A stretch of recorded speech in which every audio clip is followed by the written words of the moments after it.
Chapter 1039. Songyun Exion's expression changed drastically. With his eyesight, he could immediately tell that this was the aftershock of an expert's attack. The attacker was at least an early-stage immortal emperor. Apart from General Liu, only Dong Laishun had such a cultivation. General Liu, who was sitting in the main hall of the city guard's mansion waiting for news, was similarly shocked when he felt the violent tremor. He got up and smashed the stone table in front of him. He looked at his men standing below and said in a low voice, "What's going on? Why did you cause such a huge commotion just to deal with an early-stage minor immortal cultivator? Are you afraid that Songyun Exion won't know?" Flustered and exasperated, he disappeared from the main hall in a flash.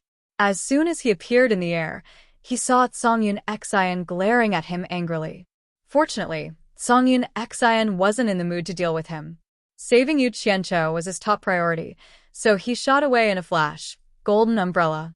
Dong Shunlai, who had chased into the cave, cried out. A large golden umbrella lay on its side on the ground. Yu Qianqiu was lying on the ground, hugging the handle of the umbrella and coughing. He coughed and coughed, mouthful after mouthful of blood. His entire body was enveloped by the faint golden light emitted by the golden umbrella. Although he looked heavily injured, there wasn't a single wound on his body. Golden umbrella. The people who chased after him also cried out.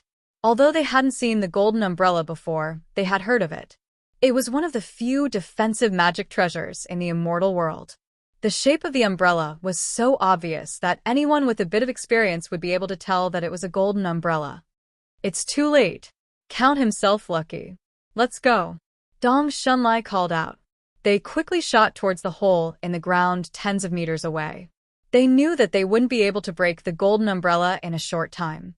If this dragged on, none of them would be able to escape from Songyun Exion. However, Dong Shunlai didn't give up. As he shot up, he threw a heavy punch at the golden umbrella below. Yu Qianqiu, who was inside the golden umbrella, let out a strange cry. He had overestimated the power of the golden umbrella, thinking that he would be fine as long as he hid inside it. He didn't expect that the cultivation base of the early stage of the Underworld Emperor realm was too frightening. Even though it didn't break through the defense of the golden umbrella, Yu Qianqiu was shaken badly. If he were to be hit again, Yu Qianqiu really suspected that he would be jolted to death. How could he dare to take it head-on?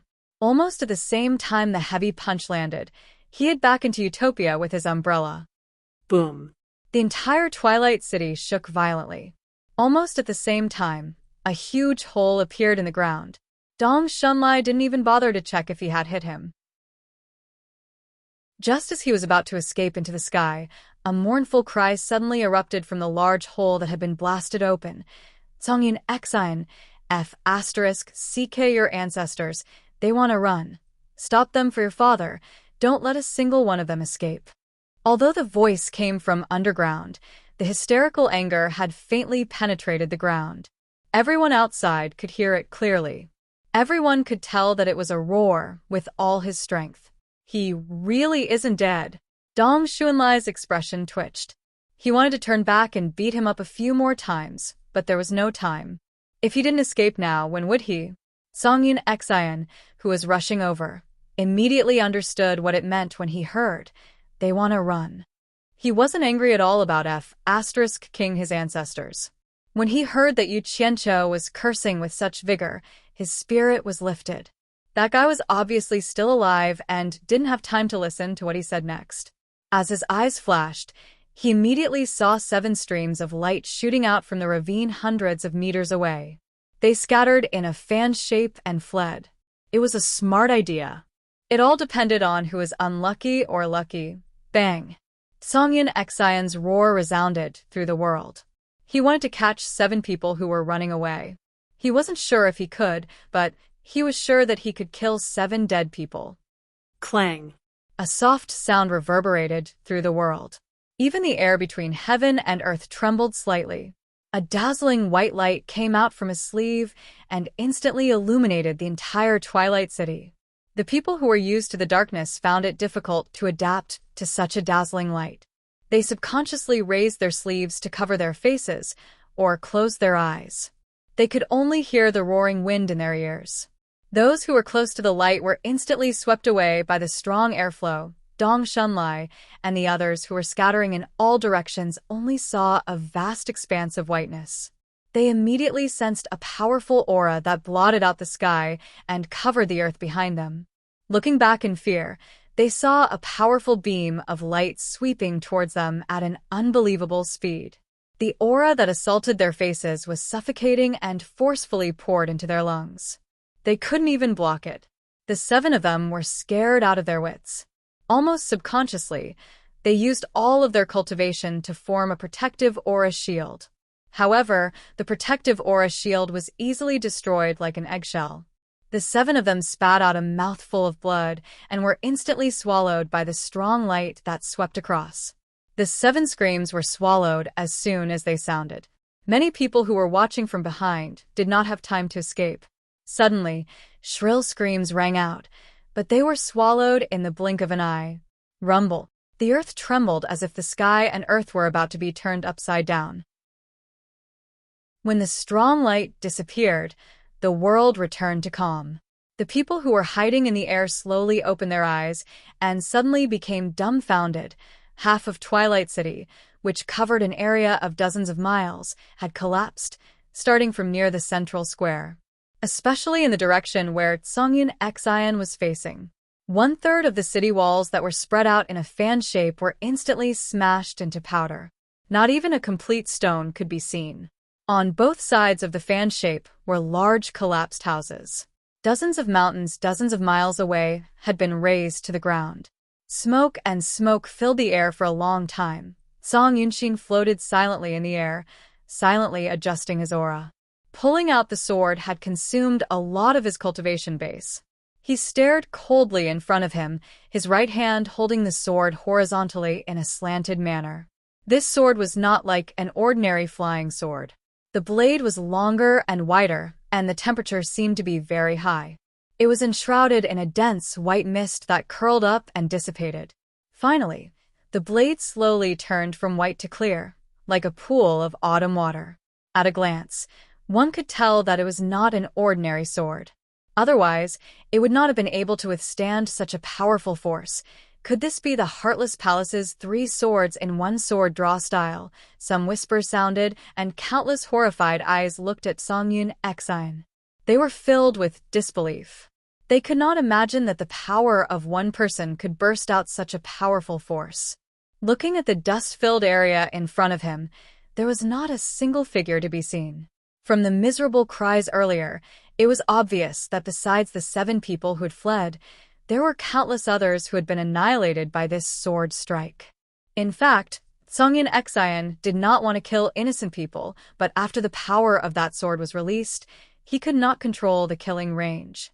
He would not stop until the power was completely exhausted. Shun Yu was dumbfounded. He did not expect to have such a powerful master by his side these days. This was the sect's 3 swords in 1 sword draw style. He Jinquang could not suppress the excitement on his face. He had long heard that the sect leader Wang Qing's 3 swords in 1 sword draw style was extraordinary, but he had never had the chance to see it for himself. It turned out that its power was so terrifying. General Liu looked at Songyun Xian with a gloomy expression. He could not suppress the chill in his heart. Although his armored subordinates were flying behind him, he knew that no matter how many of them there were, they would not be able to block that sword in the cave below. Yu Qianqiu had just flashed out of the deep pit when he heard a thunderous roar of slaughter pushing into the distance. Even the ground was violently trembling, and the commotion was extremely frightening. When the commotion completely disappeared, he discovered that more than half of his body had been buried by the collapsed soil. He quickly flashed out, rubbed his chest, and coughed out another mouthful of blood. He spread his arms, and the scattered purple flame flying swords all drilled out of the soil and returned to his body. Then he looked around and quickly sank into the ground, entering a spherical space a few hundred meters underground. He saw Mu Bing lying on the ground, applying medicine on the wound on his stomach. He was still moaning in pain. "Mu Bing, I'm so happy to see you again." Yu Qianqiu took a step forward, raised his foot, and directly stepped on Mu Bing's stomach, which was covered with both hands. Mu Bing's 10 fingers, as well as the medicine bottle, were stomped into the cracked belly. Blood immediately spurted out of the slightly healed wound. Ah! The miserable scream was shrill and piercing, making one's hair stand on end. Yu Qianqiu was not moved at all.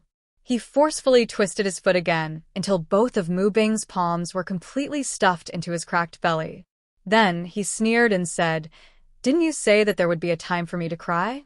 I'm waiting for you to explode your dantian." When? Mu Bing was in so much pain that he could not catch his breath. How could he have the guts to destroy his body and soul? He looked at Yu Qianqiu in horror, gasping for breath, and said, "Yu Qianqiu, spare me. As long as you let me go, I'll do anything in the future. With Wu Xiong's help, no one in the immortal world will dare to touch you. Who does Wu Xiong think he is?" Yu Qianqiu laughed coldly. His right hand pulled out a long sword made of azure fire. He waved the tip of the sword in front of Mu Bing's eyes and said, "Tell me the truth. Why did you come to the netherworld this time?" He still thought that Mu Bing was hiding some secret, but at this time, how could Mu Bing still dare to say that he was here to kill him? But in this moment of hesitation, Yu Qianqiu swung the long sword in his hand and chopped off both of Mu Bing's legs, starting from the ankles. Ugh. Mu Bing's forehead was instantly covered in sweat. His body twisted slightly, and the blood in his abdomen flowed even faster. "Still talking back to me?" Yu Qianqiu sneered and swung the long sword in his hand again, chopping off 2 more legs from the knees. Ah! Mu Bing screamed and replied impatiently, "Kill you, hunt you down. I came to hunt you down." "Hunt me down? You think you can find so many netherworld experts to hunt me down?" Yu Qianqiu moved the sword in his hand, and the tip hovered over Mu Bing's eyes. He said indifferently, "Without Wu Xiong's support, you wouldn't have been able to find so many netherworld experts to help you. Wu Xiong wouldn't go against the immortal emperor just to kill me, right? If you don't tell me the truth, I'll gouge out one of your eyeballs. Do you believe me?" Chapter 1040. Mu Bing's pupils shrank as the blade swayed slightly in front of his eyes. He had no doubt that Yu Qianqiu was joking. If he was unhappy, Yu Qianqiu's sword would gouge out one of his eyeballs. He hurriedly said, "I deliberately told Wu Xiong that you had once pursued Tianjiao, and that the relationship between the two of you had always been ambiguous. This aroused Wu Xiong's jealousy and made him use his power to help me kill you." Yu Qianqiu choked and was speechless. Let's not talk about whether or not he had an ambiguous relationship with Mu Tianjiao. Even if he did, was this something that a father could say? Not to mention that he didn't. He really couldn't imagine that a father would slander his own daughter's reputation like this. Not to mention him, even the dead Dong Shunlai would never have thought that the problem he couldn't figure out before was actually caused by Wu Xiong's jealousy. It should be known that sometimes, no matter how shrewd a man was, he couldn't stand his woman having an ambiguous relationship with another man. Because of this, he would often do something impulsive that he would regret. So that's how it is. Yu Qianqiu shook his head slightly. He didn't think that Mu Bing was lying. He slowly let out a breath and said, "I give up. You're even slandering your own daughter. Let me ask you, does Mu Tianjiao know that you came to kill me?" No. Wu Xiong and I hid it from her. If she knew, she definitely wouldn't agree. Mu Bing replied hurriedly. He blurted it out without thinking, fearing that he would be killed if he didn't answer in time. Hearing this, Yu Qianqiu finally felt a little better. Fortunately, he didn't misjudge Mu Tianjiao. It should be known that in his eyes, Mu Tianjiao had always been a woman who was not inferior to men. She wouldn't be so narrow-minded. It would be really disgusting if he met a family of ingrates. The sword in his hand moved away from Mu Bing's eyeballs. He patted Mu Bing's face with the blade and said, "I just can't figure it out. How did I offend you? How could you be so vengeful? Even though I'm in the underworld, you still chase after me at all costs." Why? Mu Bing suddenly laughed miserably. He laughed so hard that he spat out a mouthful of blood. He said in a hoarse voice, "Although I'm incompetent, how can I not see through my daughter's thoughts after raising her for so many years? Who in the world knows her better than I do? Back then, when the two of you left the divine ruin realm, I could tell that Tianjiao had fallen in love with you. If the two of you were a couple, it would be fine. But now she is married to Wu Xiong." Who is Wu Xiong? He was someone who could be considered powerful even in the Immortal Palace. It was one thing for the lass to go to the World Chamber of Commerce to support you, but she even invited you to the wedding. What kind of occasion was that? It's too obvious. I'm scared. I'm afraid that the lass will do something impulsive and ruin her hard-won happiness. Yu Qianqiu was stunned. He somewhat understood. No wonder this old dog deliberately humiliated him at Mu Tianjiao's wedding. So this was the reason. The sword patted his face again and said, "But you don't have to tarnish your own daughter's reputation. Aren't you afraid that Wu Xiong's misunderstanding will deepen and ruin your daughter's happiness? As long as you're dead, the lass will stop thinking. I believe that the lass will have a good relationship with Wu Xiong because the lass's chastity is the best bargaining chip." Mu Bing suddenly roared with a ferocious expression, "And the most important point is that I can't stand the sight of you. I, Mu Bing, have suffered for so many years in the immortal world before I could make a name for myself. Why is it that you, a poor boy with nothing, can live better than me? It would be fine if you had a good birth and a good background. But you are just a subordinate of my 4 Links Chamber of Commerce. Damn it. I'm afraid that what you said before was just an excuse to comfort yourself. It's true that you're jealous of me. You dog, who do you think you are to compare yourself with me? Who asked you to be so arrogant?" Mu Bing's right eyeball flew out with a flick of the sword in his hand. "Who asked you to look down on me?" The sword in his hand flicked again, and Mu Bing's left eyeball popped out again. Yu Qianqiu. Before Mu Bing could finish roaring in pain, Yu Qianqiu stabbed his sword into his mouth and chewed his tongue. He sneered and said, "Who asked you to shout at me?" Mu Bing's head tilted, and he fainted from the pain. Just as Yu Qianqiu pulled out his sword, he suddenly heard someone shouting, "Yu Qianqiu, where are you?" He couldn't help but be stunned. He thought that it was Mu Bing, whose tongue had been chewed up, who was talking. After listening carefully, he realized that it was Ashgray Cloud Xian's voice. He immediately looked up and muttered, "This old man has such a good voice. I can still hear him, even though I'm hiding so deep underground." With a swing of the sword in his hand, he chopped off the head of the unconscious Mu Bing. Then, he put away the blue fire flying sword and bent down to grab the bun on Mu Bing's head. Then, he quickly burrowed into the soil above his head. Ashgray Cloud Xian, who had already burrowed into the half-collapsed underground cave, shouted frantically. He was cleaning up the collapsed area while searching for Yu Qianqiu. He had clearly heard Yu Qianqiu's scolding voice earlier, so why wasn't there any reaction now? If Yu Qianqiu died, he would have to prepare to hide in the netherworld and escape for his life. He wouldn't be able to return to the immortal realm for the rest of his life. Not only would he have to pay back the passionless palace, he would also have to face the constant pursuit. How he wished that Yu Qianqiu would scold him again. It didn't matter how vicious the scolding was, as long as he wasn't dead. Suddenly, Ashgray Cloud Xian's sharp divine sense detected some movement in the collapsed area in front of him. He was delighted to see Yu Qianqiu bursting out from the ground, holding a bloody head in his hand. It was Mu Bing's. Ashgray Cloud Xian quickly suppressed the pleasant surprise on his face and said with a cold expression, "Did you kill Mu Bing?"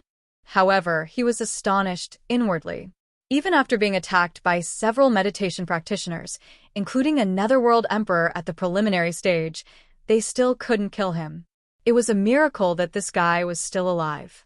Half of Yu Qianqiu's body was covered in blood. He shook the head in his hand and said with a cold smile, "Do you think he came for me? You are very wrong. I have just interrogated him. The person he wanted to kill is indeed me, but it was Wu Xiong who played tricks behind the scenes. The real target is your heartless palace. I don't know how your heartless palace offended Wu Xiong. Damn it, He wanted to kill me to use the powerful force of the immortal palace to eradicate your heartless palace. I am so unlucky.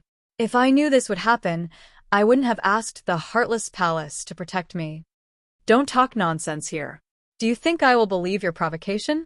Ash Gray Cloud Xian was shocked, but he still said coldly, "It is you who offended Mu Bing.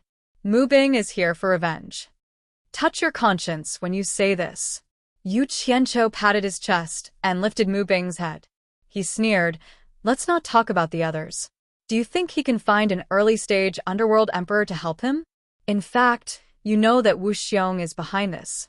Without Wu Xiong's support, it is still a question whether he can come to Twilight City."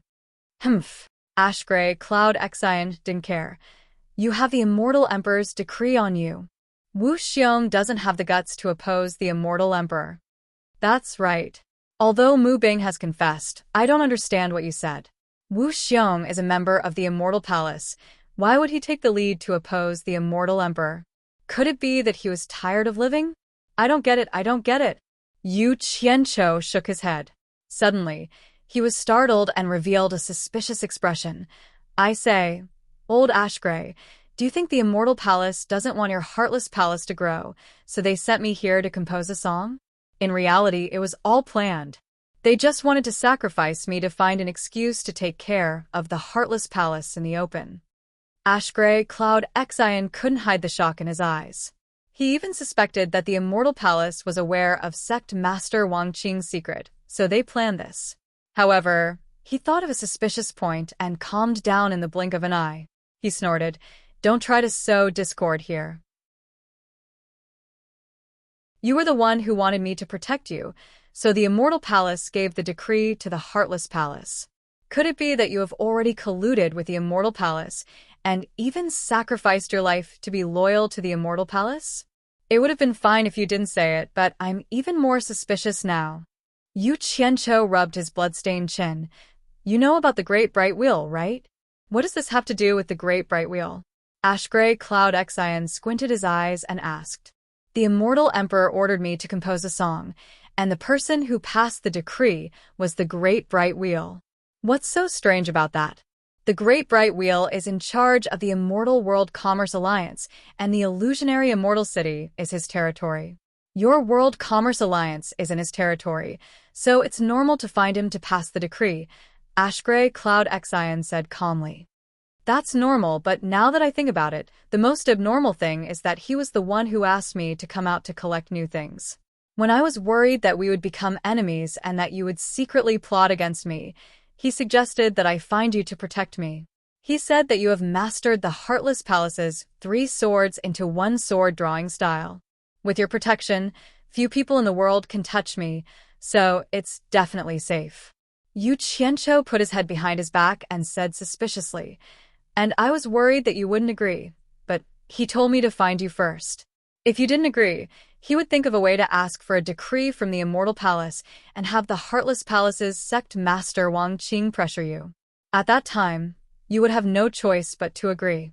Because he is friends with Yun Peng and Wei Chuanqiu, I believed him. You know what happened next?" Ash Gray Cloud Xian was shocked when he heard this, and he gritted his teeth as he muttered to himself. So this was all a trap that was already planned. *CK. I only realized it now. I clearly knew that if I begged you, you definitely wouldn't agree to protect me, but I was still foolishly tricked by him to find you, thinking that I could disgust you. Now that I think about it, the advantage of doing this is to get rid of their suspicion. It's easy to announce to the public that I begged you but couldn't, so I begged the Immortal Palace. And for the Immortal Emperor's wedding, the Immortal Palace had no choice but to fulfill my request and send a decree to the Heartless Palace. Chapter 1041. At this point, Yu Qianqiu suddenly took out his empty hand from his back and slapped his thigh.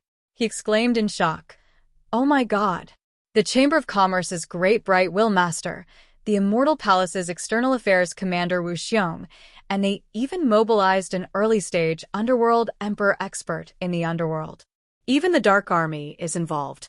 Could it be that such a large force is working together just to kill me, Yu Qianqiu? What a joke. They think too highly of me, Yu Qianqiu. He frowned and turned to Song Yunshin, who was frowning in thought. He hit his chest with the back of his hand and asked, "Old Song, help me analyze this. You see, such a large force is definitely not something an ordinary person can control. Do you think that immortal Emperor Jin Tai is behind all this? Otherwise, who would be able to mobilize these people?" Your expression changed. Could I have guessed correctly? Is it really against your heartless palace? Then I'm being wronged. Song Yunshin's expression did change. After being analyzed by Yu Yang's vicious mouth and the facts laid out in front of him, it was hard not to believe it. He couldn't help but connect all the things that had happened from start to finish and think about it. The immortal emperor suddenly issued a decree to a small world chamber of commerce master to have him compose for the immortal emperor's wedding. This was an unimaginable matter, and many people still couldn't understand it. Then, the great bright will instigated Yu Qianqiu to seek his protection. This was believable. Unless Yu Qianqiu was an idiot, he would be able to figure it out even if he used his ass to think. It was absolutely impossible for Yu Qianqiu to agree. If it wasn't for someone's instigation, if Yu Qianqiu really wanted Yi Futian to protect him, he could have directly asked the Immortal Palace for help. Why did he have to go around in a roundabout way to humiliate himself and then ask the Immortal Palace for help? Was there something wrong with his brain? With this scoundrel's craftiness, he definitely wouldn't do such a stupid thing. The Great Bright Will clearly wanted to get rid of the suspicion that the Immortal Palace was behind this. At the same time, the sect happened to monitor the Great Bright Will visiting the World Chamber of Commerce several times. Normally, it would be difficult for a large sect to invite him, let alone visit the World Chamber of Commerce so frequently. After he refused, the Immortal Palace used Yu Qianqiu's mouth to issue a decree to the Heartless Palace to force him to protect Yu Qianqiu. The most ridiculous thing was that when something happened to a minor character like Yu Qianqiu, the entire Heartless Palace would be implicated. The reason was that he was afraid he wouldn't protect Yu Qianqiu and would miss the Immortal Emperor's wedding. Ceremony. The decree was equivalent to the Heartless Palace falling into a trap. The rest would be easy. They just had to kill Yu Qianqiu. The reason why they were beating around the bush was that the Immortal Palace wanted to find a justifiable excuse to attack the Heartless Palace. Otherwise, they were afraid that the sects in the celestial world would be in a state of panic, which would be detrimental to their rule. It should be known that the previous few top sects in the celestial world had been eliminated by the Immortal Palace with a justifiable excuse. The higher-ups of the Heartless Palace, led by Sect Master Wang Qing, had already expected this. However, they didn't expect it to be this fast. The Immortal Palace was already prepared to act. Hee. Looks like I've really been implicated by the Heartless Palace. Yu Qianqiu stared at Grey Cloud Xian and gritted his teeth. In his heart, he was secretly apologizing to Great Bright Luan. In order to increase his credibility, he hoped that Great Bright Luan would understand. At the same time, he felt that Great Bright Luan should be able to understand. Anyway, now that things had come to this, he understood that he wasn't just Grey Cloud Xian's enemy. The Heartless Palace wouldn't let him go either.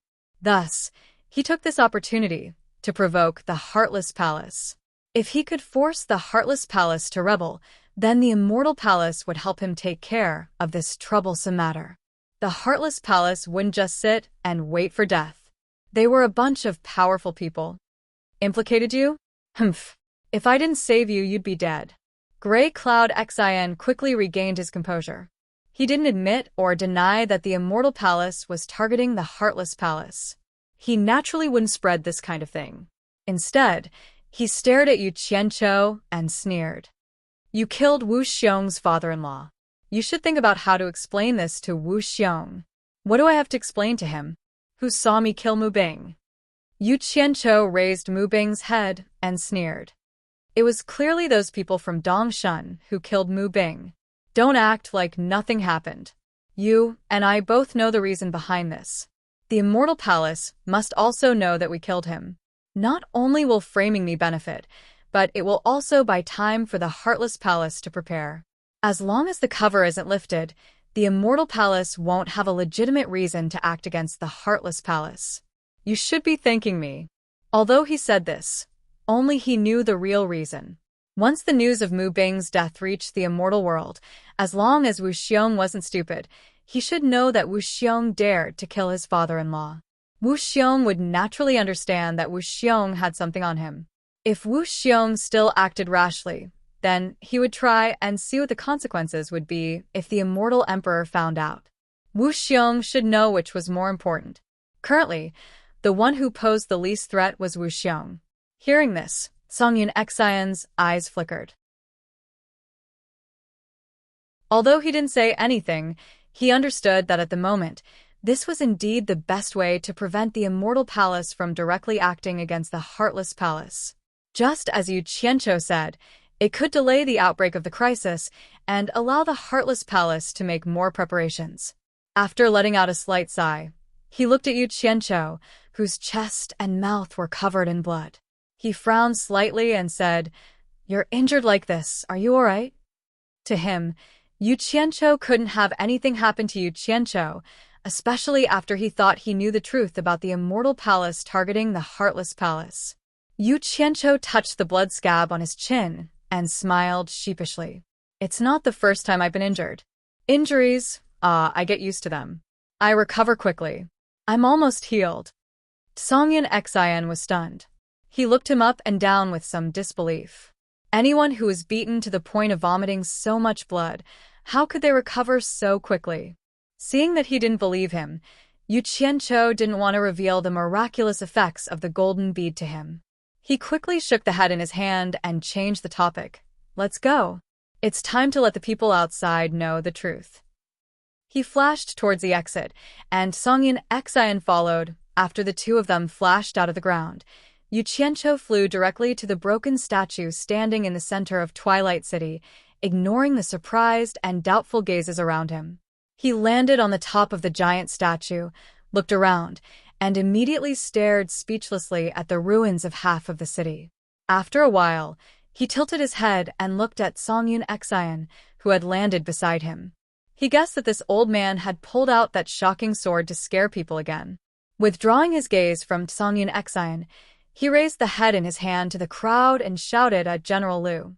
"General Liu, your men colluded with Dong Shunlai and the others to kill the people of the immortal world. The heads are here. How do you explain that?" "Humph. Ridiculous. Who can testify to that?" General Liu gritted his teeth and said, "I suspect that you were the one who killed him and framed my men." "Liu!" Songyun Xian shouted coldly. His right hand touched the storage bracelet on his left wrist. He took a step forward and said, "You took Mu Bing and the others out of the prison ahead of time, and Yu Qianqiu was locked in a cage by you. I only rescued him from the cage just now. How did he kill Mu Bing? Although the 7 criminals have already been killed by my sword, their frantic escape is obvious to everyone. Don't tell me you still want to lie through your teeth? Justice is clear. If you dare to brazenly accuse others, I, Songyun Xian, will not let you off even if I have to die." Yu Qianqiu was very pleased to hear this. His previous persuasion work hadn't been in vain. This was the first time that this old man had taken the initiative to cooperate with him. Furthermore, his reasoning was so reasonable and well-founded that Yu Qianqiu's suspicions were cleared. Now, no one would believe that he was the culprit except for the mastermind behind the scenes. However, General Liu was one of the masterminds behind the scenes. He naturally knew that no one else could have killed Mu Bing. There was no one else but Yu Qianqiu. However, the inside story could not be made public. Moreover, Songyun Xian was clearly threatening him, so he could only suffer in silence. He secretly clenched his teeth and said slowly, after hearing Master Song's words, "This reminds me that Yu Qianqiu is indeed still locked in a cage and unable to commit murder. Perhaps there is some inside story behind this. I will definitely get to the bottom of this." Many of the onlookers thought that there was a grudge between Yu Qianqiu and Mu Bing and thought that it was very likely that Yu Qianqiu had killed Mu Bing. However, even General Liu said that Yu Qianqiu could not commit murder while locked in a cage, so they immediately dispelled this idea. For a moment, they began to wonder if the Onyx army had colluded with outsiders to commit murder. But why? Songyun Xian snorted coldly and said nothing more.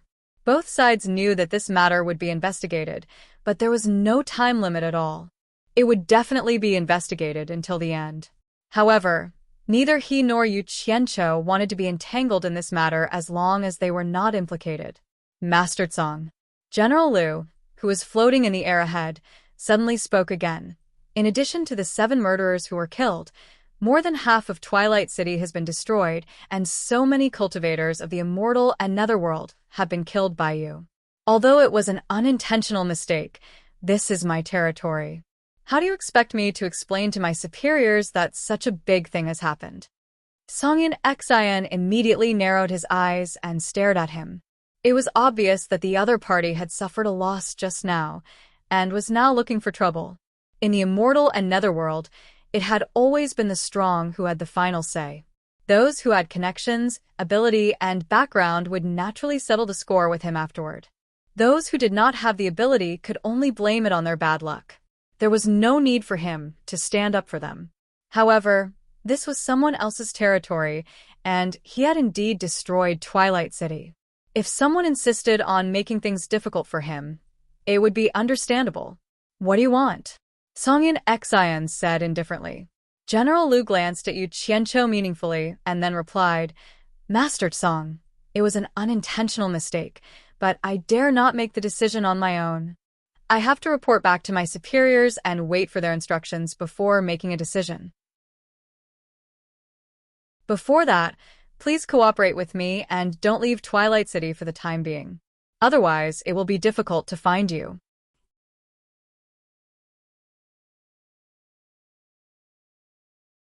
Chapter 1042. As he said this, the thousands of soldiers of the Onyx army behind him slowly formed a battle formation and floated in the air. This was a blatant threat.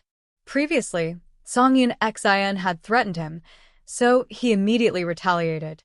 In fact, he did not want to threaten Songyun Xian. Who knew if Songyun Xian would attack him? That was a matter of life and death.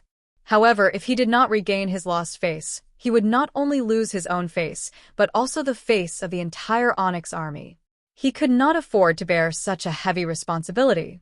Of course, there was another reason Yu Qianqiu secretly cursed. What did Songyun Xian killing people and destroying Twilight City have to do with him? He immediately guessed the intention of General Liu. The other party obviously saw that the assassination attempt on him had failed. With Songyun Xian present, it would not be good for him to act on his own. He needed to ask for instructions on how to proceed next, so he left him behind. The night wind blew like a tide, and the sound of waves in the distance was faint. The two standing on the high afterimage looked at each other. It was not difficult to force their way out of the encirclement of the Onyx army, but the consequences were serious. This was tantamount to going against the entire Onyx army of the underworld. At this point, they could only take one step at a time. After the two secretly discussed, Songyun Xian could not show weakness. Yu Qianqiu then laughed and said, We were going to stay in Twilight City for a few days, but General Liu had better hurry up and ask for instructions. We will not wait after that. That's good. Guards. General Liu turned back and shouted, Send 100 capable men to protect them so that no one will disturb them. After saying this, he flashed back. The thousands of soldiers of the Onyx army in the air also left one after another, leaving only 100 of them. Everyone knew that the protection was fake, but the surveillance was real. The crowd gradually dispersed. Half of Twilight City had been destroyed. Many people had to deal with the aftermath and ask for instructions from the higher-ups on how to deal with this matter. Of course, it was not that everyone had no temper, but because Songyun Xian's sword was too terrifying. Otherwise, Songyun Xian would have been surrounded and beaten up. Old Song, the Hidden Dragon Manor's territory seems to have been destroyed by you. Where should we go?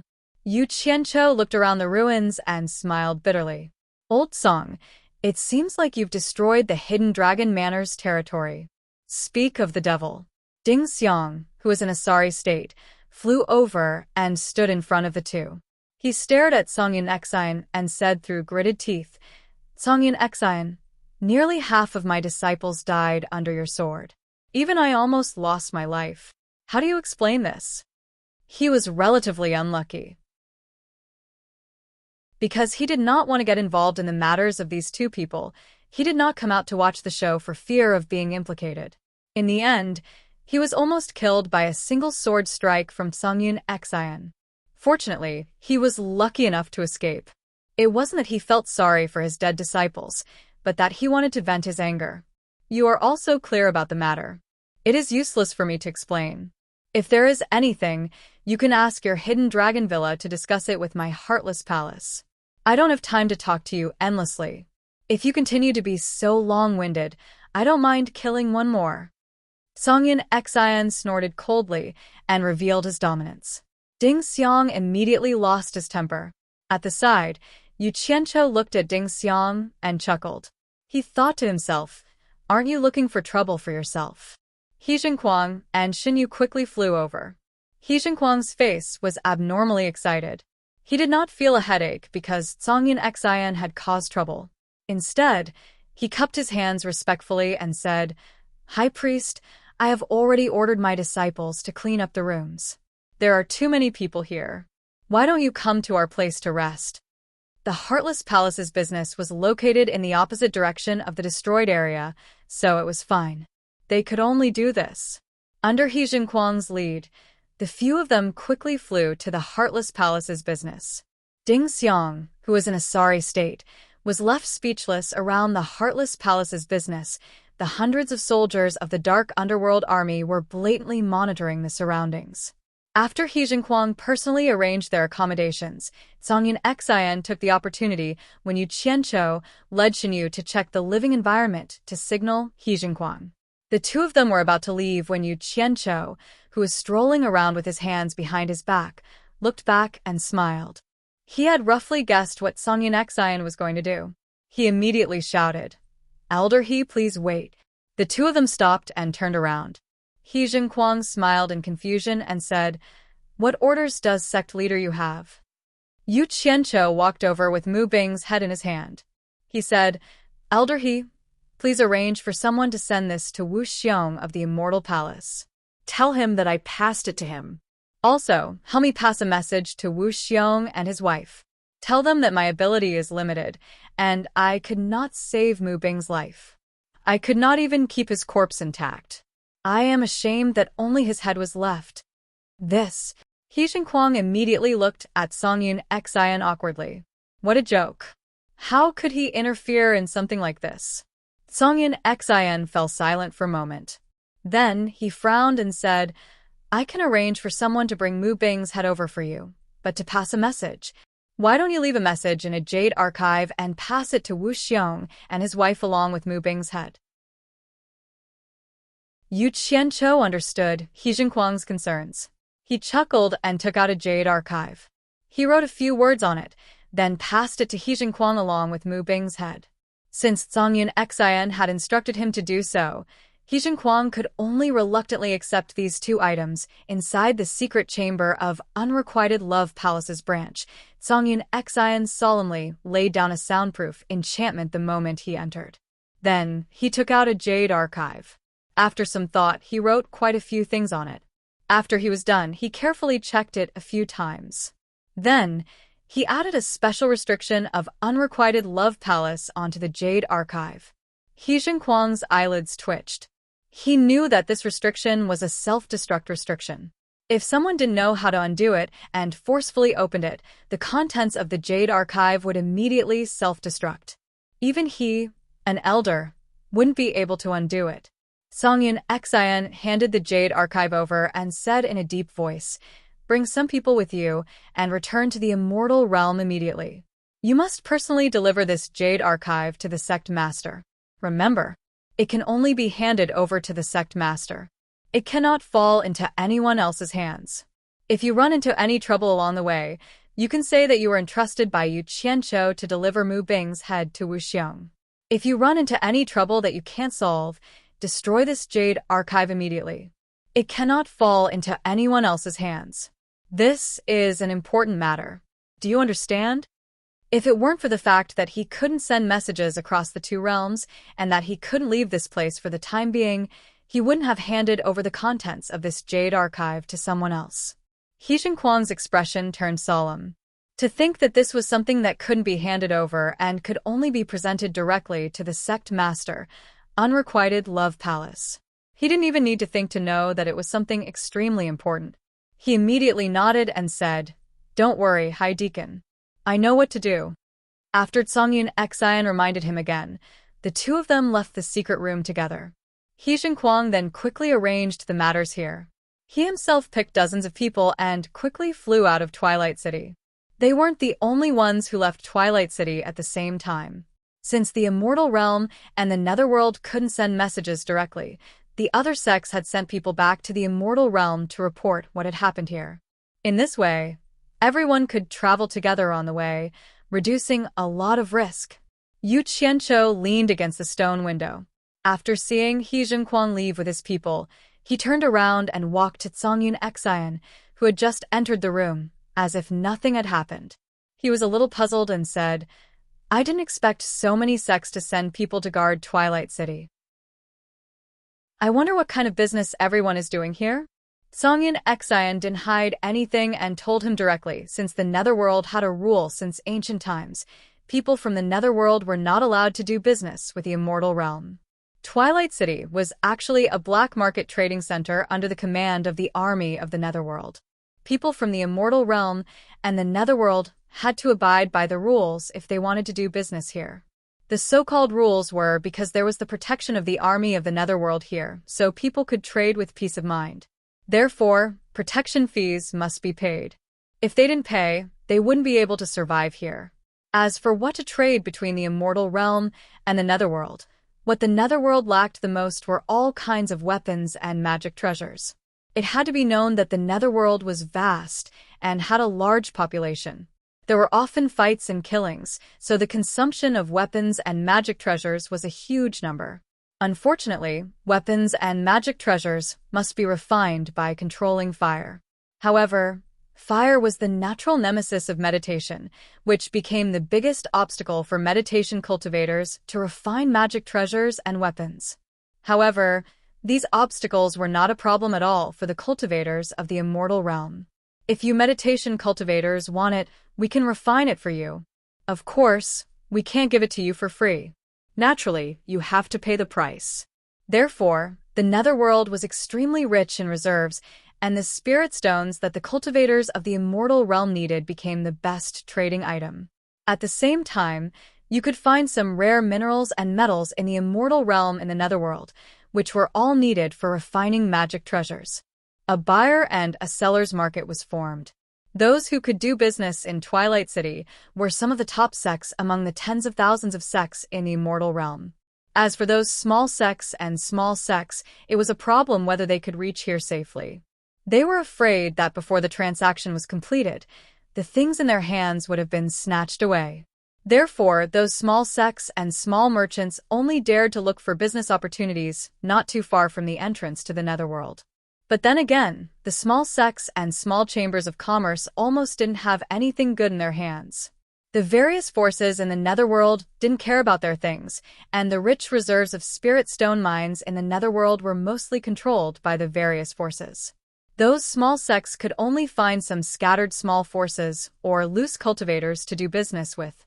This was a vicious cycle. So that's how it is. Yu Qianqiu nodded slowly and frowned. If that's the case, wouldn't the big refining sects in the Immortal Realm, such as the mythical Fire Palace, make a fortune? Songyun Xian couldn't help but sneer. Making a fortune depends on one's ability. As long as the mythical Fire Palace has the guts to eat it alone, no one will say anything. Yu Qianqiu was startled and thought about it. If the mythical Fire Palace cut off everyone's source of wealth, it would be strange if everyone did not join forces to kill it. However, thinking of the big sects making a fortune here, he couldn't help but feel a little itchy. He rubbed his hands and asked, I wonder if the World Chamber of Commerce can send some people to Twilight City to do business. Chapter 1043. There's nothing you can't do, as long as you have the ability to settle any trouble in the underworld. But Songyun Xian looked out the window and said lightly, "You should think of a way to get through this first." Hearing this, Yu Qianqiu's heart immediately stopped itching. His expression twitched. He wasn't afraid of trouble, but he couldn't make a fortune here if he didn't settle the trouble with the Onyx army. After all, this was the territory of the Onyx army, and a powerful dragon couldn't suppress a local snake. When he was imprisoned, he thought that he didn't have to worry about the Great Ming Wheel's owner token. He could ask the supreme commander of the Onyx army, Madame He Qi, for help. But now, it seemed that he didn't know if Madame He Qi had intervened in this matter, so he couldn't rush to take out the Great Ming Wheel's owner token. However, he had to solve this problem. First, he had to continue looking for Bai Changchun in the underworld. Even if he didn't look for Bai Changchun, he could never come to the underworld again. Suddenly, Yu Qianqiu's eyes lit up. He suddenly remembered the woman with half her face covered by a black veil. He remembered that the underworld saintess had given Yu Ji a token, saying that it could help her when she was in trouble. He wondered if it was true or not. "Old song. Have you heard of the underworld saintess?" Yu Qianqiu asked as he rubbed his chin. Songyun Xian and Xinyu looked at him almost at the same time, their expressions a little stunned. Songyun Xian asked suspiciously, "The underworld saintess? I've heard of her, but no one has seen her before. It's said that this woman has always lived in seclusion and is even more mysterious than the emperor of the underworld, Bai Qi. She has a very high status in the underworld royal palace. Why are you asking about her? Don't tell me you know the underworld saintess." Xinyu also looked suspicious. "I really do know her." Yu Qianqiu shrugged at the two noncommittally. It was fine as long as he confirmed that the underworld saintess was as powerful as she said. He changed the topic. After a while, he suddenly asked Songyun Xian mysteriously, "Do you have a secluded place that I can borrow? The kind where I won't be disturbed?" "What for?" Songyun Xian was puzzled. "Why are you asking so many questions? I have my own uses for it," Yu Qianqiu said mysteriously. Grey Cloud Xian looked slightly unhappy and said in a deep voice, "Follow me." After saying that, he walked out. Yu Qianqiu waved at Jiuyu, indicating for him to follow. Songyun Xian led the two of them to the secret underground chamber. He wanted to see what Yu Qianqiu was up to. However, Yu Qianqiu said to him in a righteous tone, "Personal privacy. No peeking." Songyun Xian immediately flung his sleeves and walked out angrily. Xinyu was very self-aware.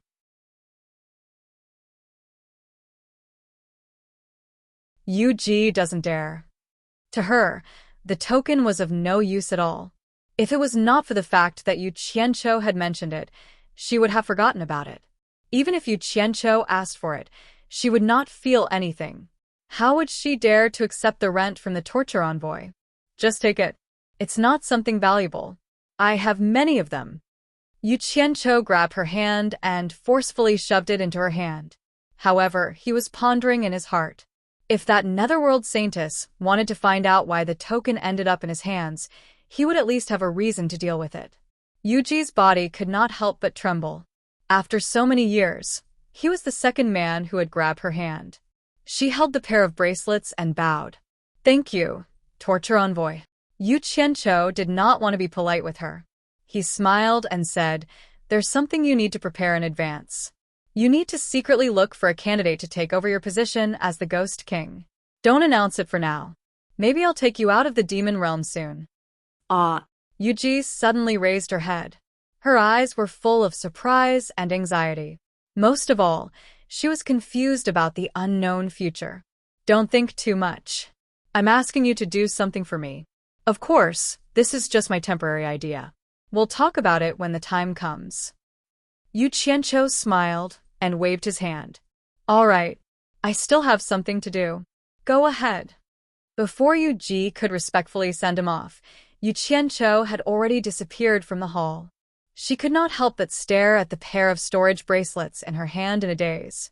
Why did he give her bracelets? Did the torture envoy fall in love with her? Thinking about it, she felt relieved. Just now, she did not see any lust in the torture envoy's eyes. Moreover, with the power of the torture envoy, he could get any kind of woman he wanted with just a word. Obviously, she had thought too much. She then began to examine the 2 storage bracelets and discovered that there really were 10 storage spaces within each bracelet. She was pleasantly surprised as she wore the bracelets on her wrists, and after comparing them, she discovered that they were indeed much more useful than storage pouches. The stone door of the secret chamber guarded by Jiuyu was pushed open with a rumble, and Yu Qianqiu walked out with a smile. Jiuyu turned around and looked at him in confusion. He had only gone in for such a short time, and he had already come out. He did not know what secret he was doing.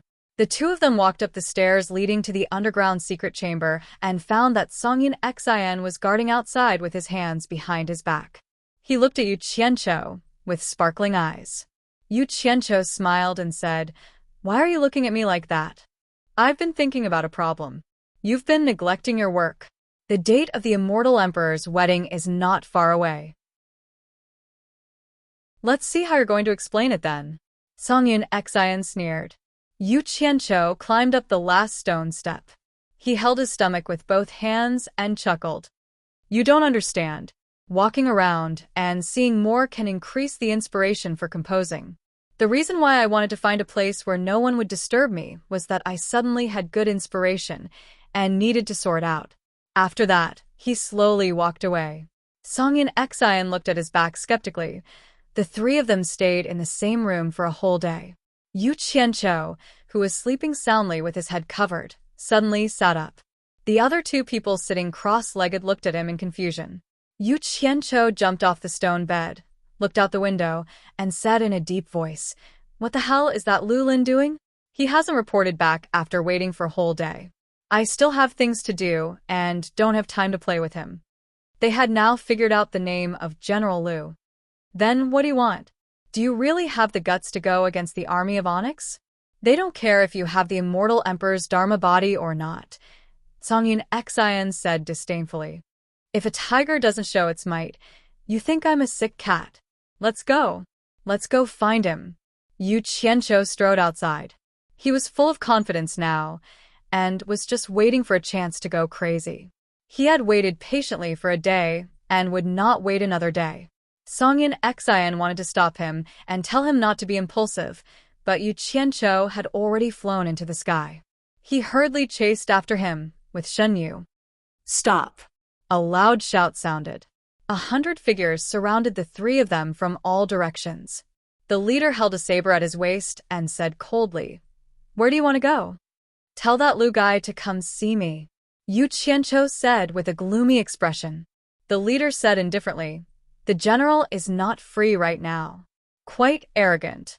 "Then I'll go see him." Yu Qianqiu's body moved, and the leading general pulled out his saber with a clang. The surrounding 100 soldiers immediately pulled out their sabers in a threatening manner. This immediately attracted many people to fly into the sky to watch. "Get lost!" Yu Qianqiu shouted and slapped with one palm. Countless purple flame, high-energy sabers immediately spun around him like a tornado, wrapping him up and rushing forward. He did not suppress the terrifying aura that could make the meditation cultivators' hearts palpitate. The people who blocked him did not know the depth of his aura and immediately dodged in shock. Songyun Xian was shocked. What was wrong with this kid? He dared to attack the Onyx army without a word. Jiuyu and Songyun Xian quickly followed.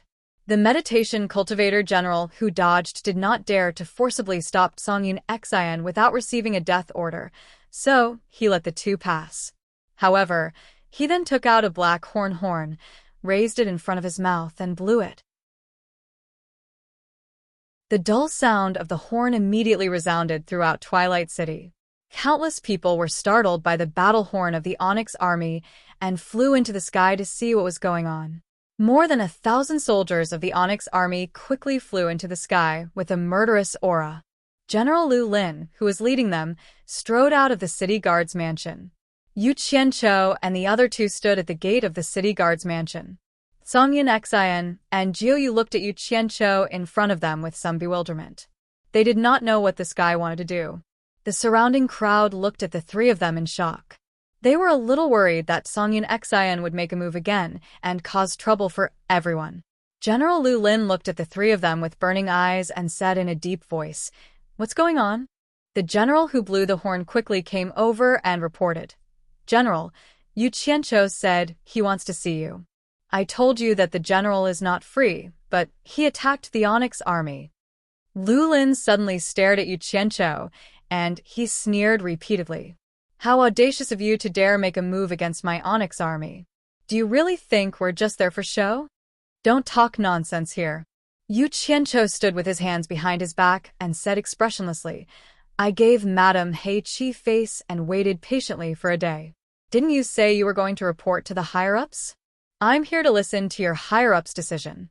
If there's nothing else, I'll be leaving first." Lu Lin completely ignored Yu Qianqiu and only stared coldly at Songyun Xian.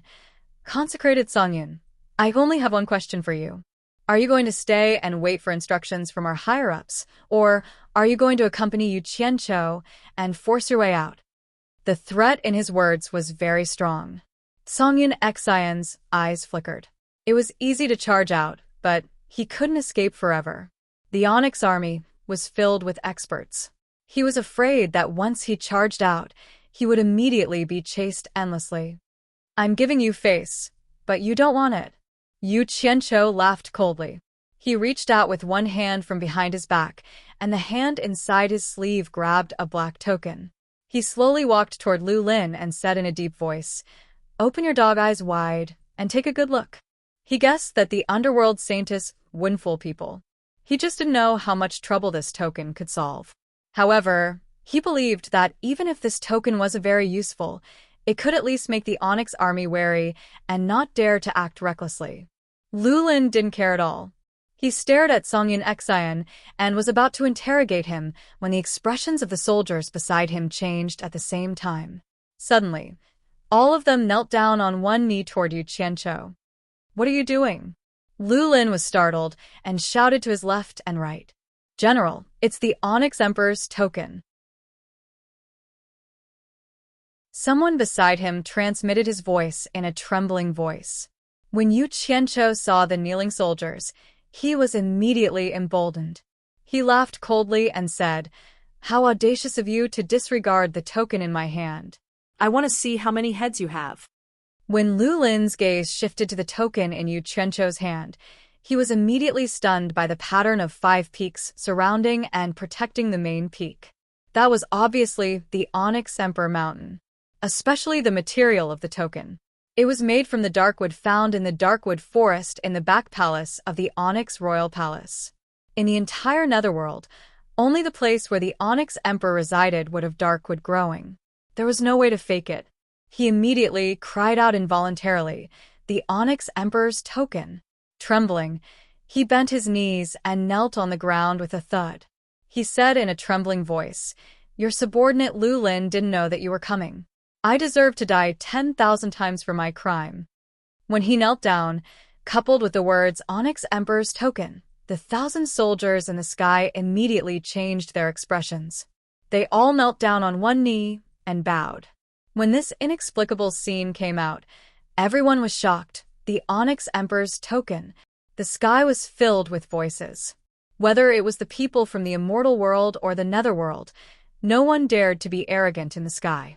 They all flashed down and stood with their hands behind their backs, showing their respect to the reclusive Onyx Emperor.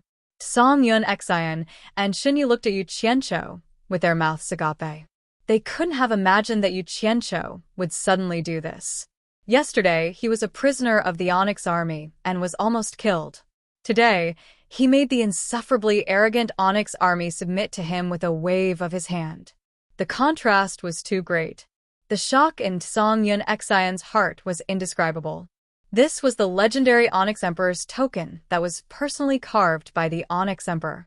It could command the entire Netherworld. Although this token couldn't truly command the entire Netherworld, how many people in the Netherworld would dare to stop this token from going anywhere? It was no different from challenging the authority of the Onyx Emperor. The Onyx Emperor's anger could shake the entire 3 realms. He couldn't figure out why Yu Qianqiu had the Onyx Emperor's token. This thing couldn't be everywhere. He thought about it over and over again, but he still couldn't figure out how Yu Qianqiu got involved with the Onyx Emperor. In fact, not only them, even Yu Qianqiu was a little surprised. He guessed that this token would have some use, but he just wanted to solve the current problem. Just like Songyun Xian said, the day of the immortal emperor's wedding was not far away. It took more than half a month to travel from the entrance of the Netherworld to Twilight City. Then, he would have to travel through the endless horizon to find Bai Changchun in the forbidden area of the Netherworld. Who knew how much time it would take? Including the time needed to go back and forth, there really wasn't enough time. He couldn't afford to waste time here, so he borrowed the token in Yu Ji's hand, ready to solve the problem quickly. But he never dreamed that it would be the Onyx Emperor's token in his hand, the token that could make the army of the Dark Underworld surrender at its feet. It was over. Wasn't that Saintess of the Netherworld trying to cheat him? How could this thing be given away so casually? The key point was that it was given to a weak ghost cultivator like Yu Ji. Anyone would think that it was definitely not something too valuable. If it wasn't so, how could he take it out and cause such a big commotion? Yu Qianqiu smiled bitterly in his heart. At present, he had solved the problem quickly, but this token turned out to be the Onyx Emperor's token. Its power was a bit too much. Looking at the current situation, it was obvious that even an expert at the early stage of the Netherworld Emperor was trembling and kneeling at his feet. He was afraid that there would be more trouble in the future. First of all, once the news reached the ears of the Emperor of the Netherworld, Emperor Bai Qi would definitely find out how the Onyx Emperor's token came into his hands. Maybe he would send people to arrest him. Even if the Emperor of the Netherworld let him go, the immortal Emperor Jin Tai would probably want to find out why he had the Onyx Emperor's token. This was big trouble, and it was very likely that he would lose his foothold in both the immortal world and the Netherworld.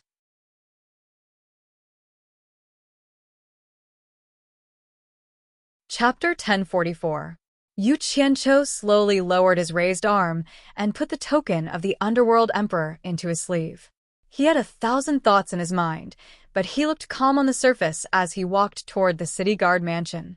When he passed by Lu Lin, he tilted his head and glanced at him, saying calmly, "Come with me." "Yes."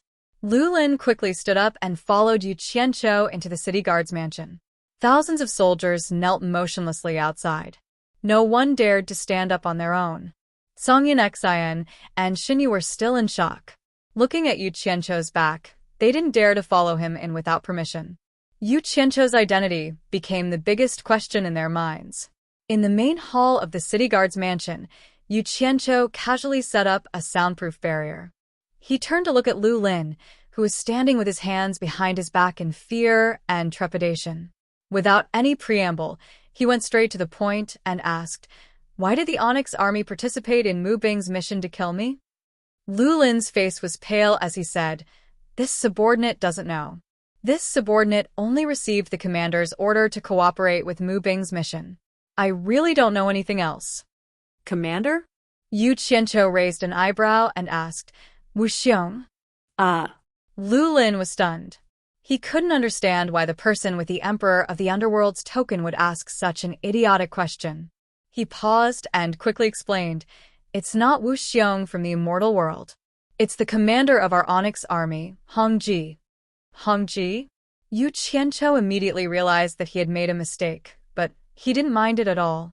He narrowed his eyes and asked, "Does a commander have a lot of power? What rank is it in your Onyx army?" Hearing this, Lu Lin immediately realized that he knew nothing about the Onyx army, so he explained in detail in a fawning manner, "This subordinate holds the position of 1,000 guards in the Onyx army. Every 100,000 guards are under the control of a commander, and every commander is under the control of a grand commander. There are 10 grand commanders in total, and they all listen to Madame Blackpool's orders."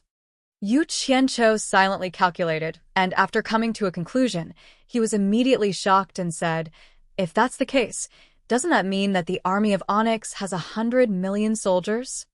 "Only more, no less," Lu Lin said respectfully. "Because the Netherworld's territory is too vast, 100 million soldiers are actually not enough. The combined forces of the various tyrants exceed 100 billion, and this doesn't even include those in the Netherworld River's water race. Our dark underworld army is still under great pressure. Fortunately, Madam is wise and has always been expanding the army. Damn it, was this not enough? They already had 100 million soldiers and they still wanted to expand? Yu Qianqiu was almost speechless. He only had 1 million cultivators in the human world, and most of them were below the soul formation stage. Every soldier in the Onyx army was at least a minor immortal. This Madame Blackpool's power was astonishing. But thinking about it, compared to the hundreds of billions of people under the Netherworld's tyrants, 100 million soldiers was indeed not a lot. Damn it! This Netherworld was really big to be able to accommodate so many people. No wonder even the Emperor of the Underworld by Qi could only intimidate and govern the Netherworld, but couldn't truly unify it. It was indeed very difficult to unify so many people. From this, Yu Qianqiu more or less understood some things. No wonder all the sects in the immortal world fought to make a fortune in the Netherworld. This was a huge market of more than 100 billion underworld cultivators. Even if each person bought an immortal world weapon or magic treasure, it would still be a huge number. The spirit stones developed in the Netherworld were enough to feed all the cultivators in the immortal world. It was said that the Netherworld Royal Palace prohibited the Netherworld from doing business with the immortal world, but with such a huge demand here, it was impossible for the Emperor of the Underworld by Qi to forcibly suppress it. Therefore, he could only turn a blind eye to it. Otherwise, with the Emperor of the Underworld's eyes and ears, there was no way he wouldn't know about such a big black market in Twilight City, and he wouldn't allow the Onyx army to sit here and divide the spoils. One had to know that the Onyx army had hundreds of millions of soldiers and horses fighting everywhere, and the consumption of weapons and magic treasures was also huge. Yu Qianqiu came back to his senses and asked, "What's the background of that Dong Shanlai?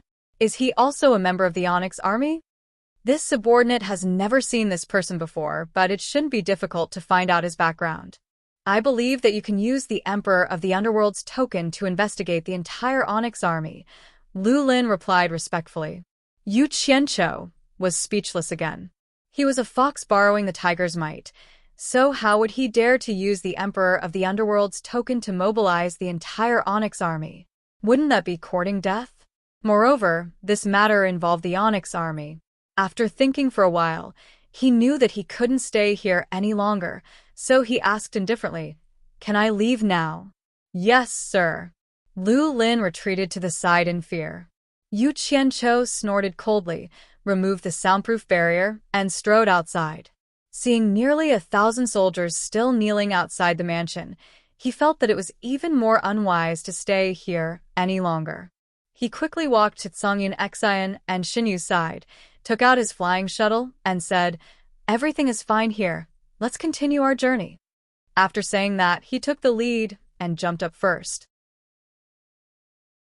Songyun Xian and Xinyu looked at each other, not knowing why he was in such a hurry, but they also flashed up. Yu Qianqiu didn't even look back as he flew away on his flying shuttle, leaving a group of people in Twilight City speechless. After a long time, Lu Lin confirmed that Yu Qianqiu had really left, and then he ordered his men to stand up. He felt like he was dreaming. Yu Qianqiu didn't hold him responsible for anything. On the flying shuttle far away from Twilight City, Yu Qianqiu suddenly shouted, "Old Song, you drive. Let's hurry up." This time, Songyun Xian didn't insist. He took over Yu Qianqiu's hand, and after flying for a while, he suddenly asked, "Yu Qianqiu, you have the Emperor of the Underworld's token. Why didn't you take it out earlier?" Seeing that no one answered, he looked back and found that Yu Qianqiu was frowning and thinking about something, so he asked again, "Why are you in such a hurry to leave? You have the Emperor of the Underworld's token. Did you ask about the assassination?" "Ask what?" Yu Qianqiu came back to his senses and smiled bitterly. "My Emperor of the Underworld's token is fake. If I continue to stay, I'm afraid I won't be able to leave. Old Song, you should go as fast as you can. I'm afraid there will be pursuers if you are too late." His words were half true and half false.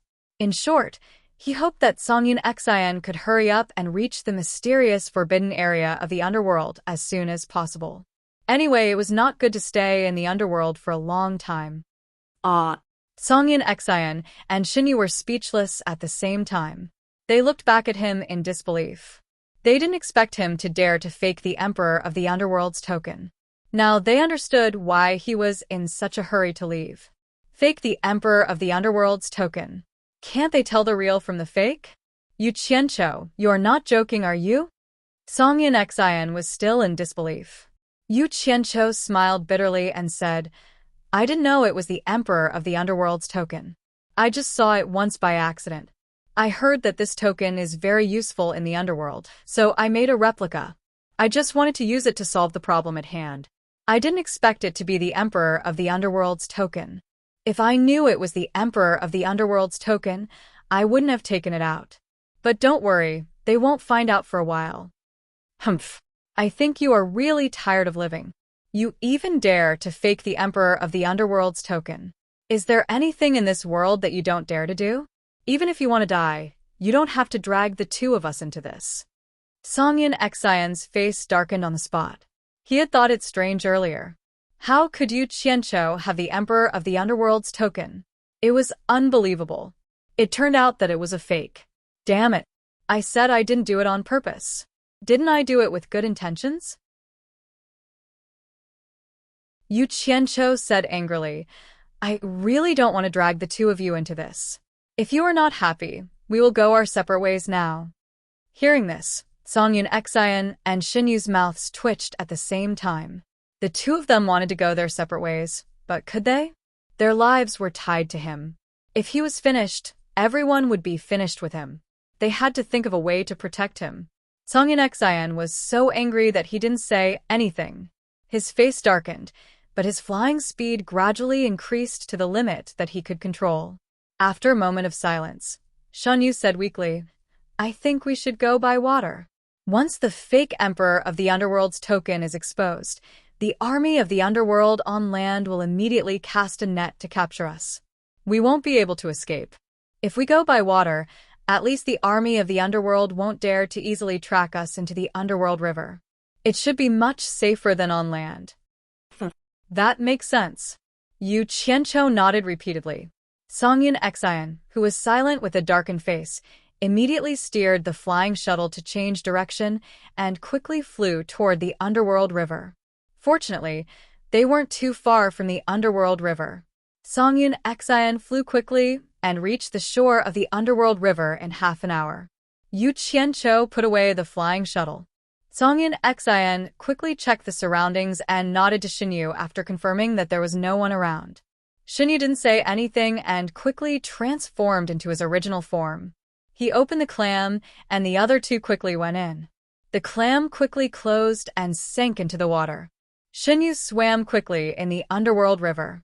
His stomach was white and beautiful. Songyun Xian and Yu Qianqiu felt a sense of security and couldn't help but heave a sigh of relief. Then, the two of them were stunned and stared at each other. In the end, it was Yu Qianqiu who tilted his head and lay down with his legs crossed. Why do you have to go to that mysterious forbidden area? I'm starting to wonder if you want to do something there.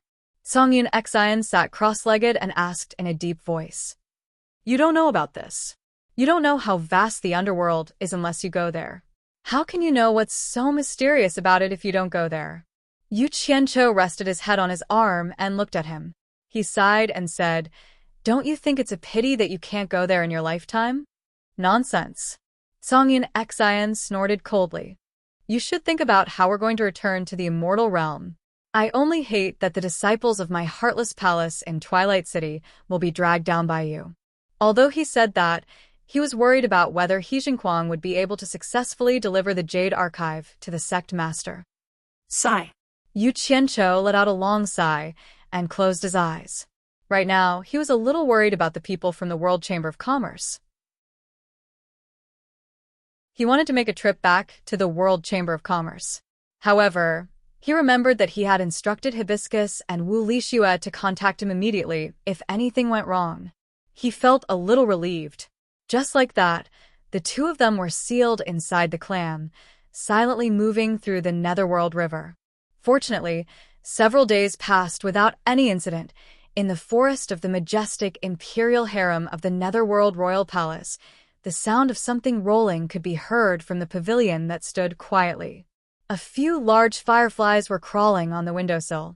Inside the window, a black wooden rocking chair had been placed next to the window.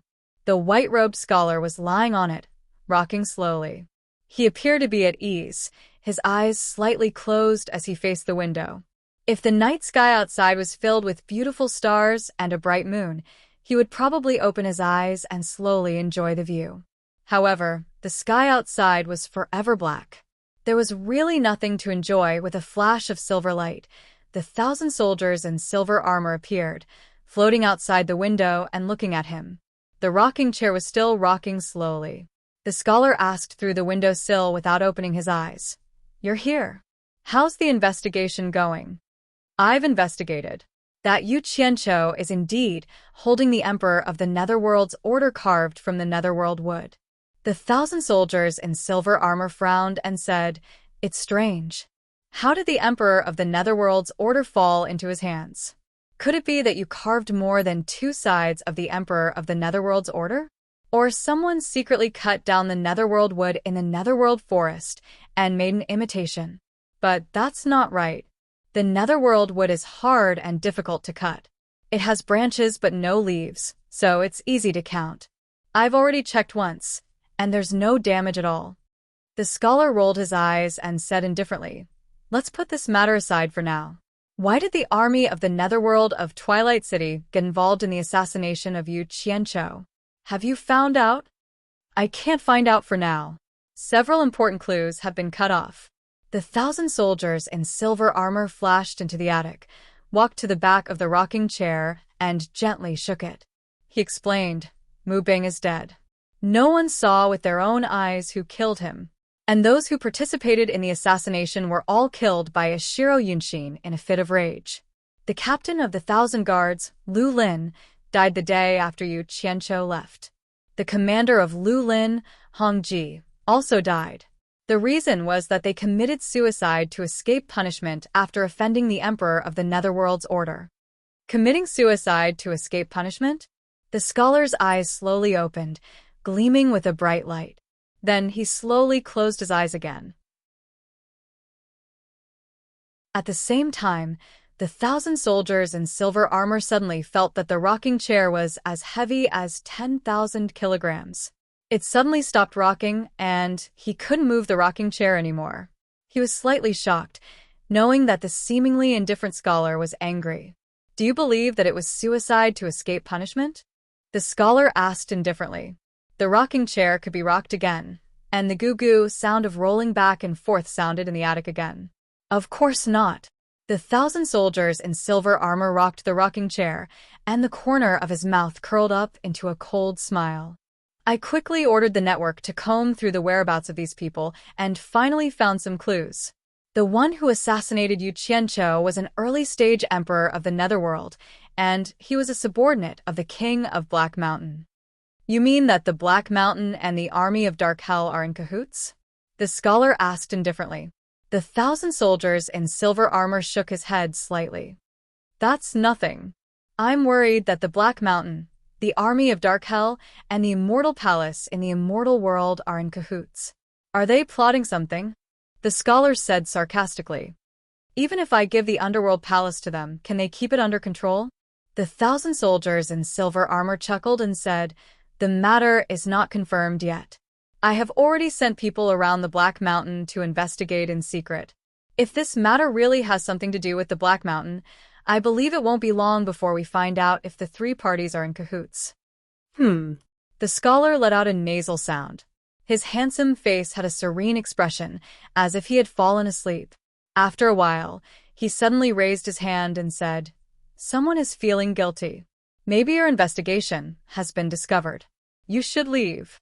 The 1,000 soldiers in silver armor looked outside the window and turned into a beam of light and flew out. Not long after he left, a black light landed on the stone path outside the attic. The cold and noble Lady Blackpool appeared. Hearing the rumbling sounds coming from the attic, She immediately knelt to the window and said, "Blackpool requests an audience with the Emperor of the Underworld." A cold and emotionless voice came from the window. "Did you forget that I said you are not allowed to come here without my summons?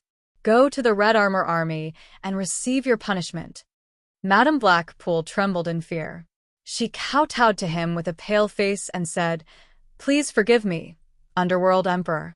I have a grudge against the Red Armored Army. He will throw me to the boundless horizon."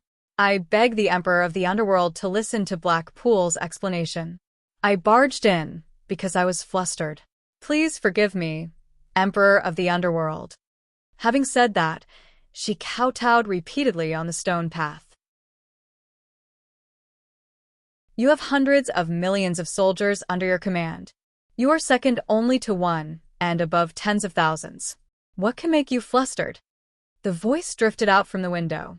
"I'd like to hear it. If your explanation can't satisfy me, you should go to the endless sea. Come up." "Thank you for your mercy, Emperor of the Underworld." Lady Blackpool crawled up hastily. The mark on her forehead was still there. She could have dissolved the mark easily with her cultivation, but she purposely left it on her forehead. She walked quickly toward the attic, dragging the long black veil behind her as if she were a pitiful person. As she entered the attic, she saw the scholar swaying slowly on the rocking chair by the window. She walked quickly to the scholar and knelt down by his feet, saying with a sobbing tone, "I'm guilty. I failed to live up to your expectations." The scholar didn't bat an eyelid. He said nonchalantly, "Now that you have admitted your guilt, it means I didn't wrong you. Go to the endless sea." Lady Blackpool choked. She knew better than anyone else what it was like to be with a tiger, to be with the Emperor. Fortunately, she thought she had figured out the nature of the scholar. She plucked up her courage and moved to the opposite side of the scholar, sitting against the wall. She hugged one of the scholar's bare feet under the white robe and started massaging it. She squeezed out her tears sadly and said, "Let me serve the Emperor of the Underworld for the last time." She buried her head in the scholar's bare foot and massaged it with just the right amount of strength. Suddenly, she found the scholar's other bare foot lifted up automatically, and the sole of his foot pressed on her plump breasts, moving up slowly. Lady Blackpool suddenly raised her head and saw the scholar open his eyes and look at her with a smile. At the same time, she found the restless sole of his foot had slid into her clothes along the neckline.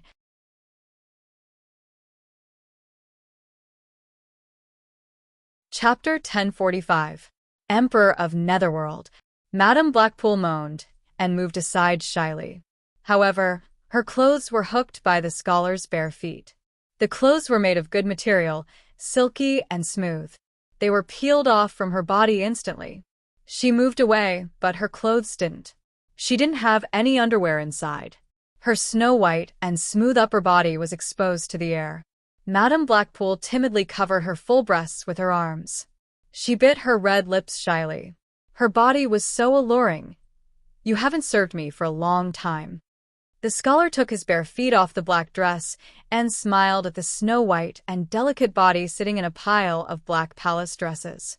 "I'm willing to serve you, Emperor of Netherworld, but I'm afraid that I won't have another chance." Madame Blackpool held her full breasts and lowered her head slightly. She looked like she was about to cry. "Not necessarily," the scholar said lightly. He didn't say anything else. He just looked at her with a smile as if he was saying, "Let's see your performance first." The atmosphere in the attic suddenly became very romantic. A few fireflies flew over and clung on the windowsill, making her beautiful body even more alluring. Madame Blackpool was like a bride on her first night. She released her arms shyly. Her unparalleled breasts amazed the scholar, who had seen them more than once. He watched her white and tender body slowly stand up from a pile of black palace dresses. She was naked and so perfect that it made people's hearts beat faster. Madame Blackpool spread her arms and pulled out the hairpin that tied her hair. Her black hair fell on her shoulders like a waterfall, reaching her waist and touching her butt. The hairpin fell on the ground. The cool night wind blew in through the window. Her waterfall-like hair fluttered in the wind, making the beautiful woman look even more alluring. Madame Blackpool's charm and beauty were undeniable. Otherwise, the proud scholar wouldn't have fallen in love with her and become his favorite concubine. She knew how to seduce men. She was experienced in doing so. However, this kind of woman usually didn't want to be ordinary. The scholar felt a bit sorry for her. However, it was hard to change one's nature. He would never spend time and energy on persuading or forcing her to change. He had to make use of things that couldn't be changed. The scholar lay on the rocking chair motionlessly and looked at her with a smile. Madame Blackpool took one step forward and bowed. "I will make up for my mistake and serve you with all my heart, Emperor of Netherworld." She gently grabbed onto one of the scholar's hands and pulled him up from the rocking chair. Then, she wrapped her body around him and rubbed against him. Her slender fingers were like agile snakes as she unknowingly took off the white robe on the scholar's body. Then, she went to the front of the scholar and pushed him down onto the rocking chair. The rocking chair couldn't help but shake. The woman couldn't wait and climbed on it impatiently. The woman climbed up and climbed on the scholar eagerly. With her red tongue, licked, and teased the scholar. In the end, the woman buried her head in the scholar's lower body. When the erotic and decaying sounds were heard in the attic, the silver-armored soldier stood straight on the roof of the attic, with his arms crossed.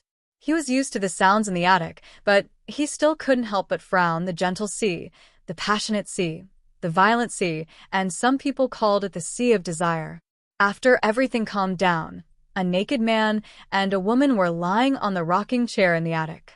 The rocking chair was a bit narrow. The woman had to curl up on the man's body. She rested her head on the man's shoulder, and her hair fell on the man's chest like a waterfall. The scholar held her with one hand and moved his other hand up and down Madame Blackpool's body. Finally, he played with her breasts and said with a faint smile, "You are getting better and better at serving people. It seems that you didn't raise those male pets in the palace for nothing." Madame Blackpool's blushing face suddenly turned pale. The scholar could feel her body stiffen. She whispered in his ear, "Ever since I followed the Emperor of Netherworld, I have been the woman of the Emperor of Netherworld. I will never let any man take my body. Those men are just servants who give me massages. Could it be that even you are jealous?" She chuckled. The scholar laughed out loud, pinched her plump breasts, and asked, "Say it. Don't you want to explain something to me?" Madame Blackpool put her head on his shoulder and said with grievance, "It's all my fault.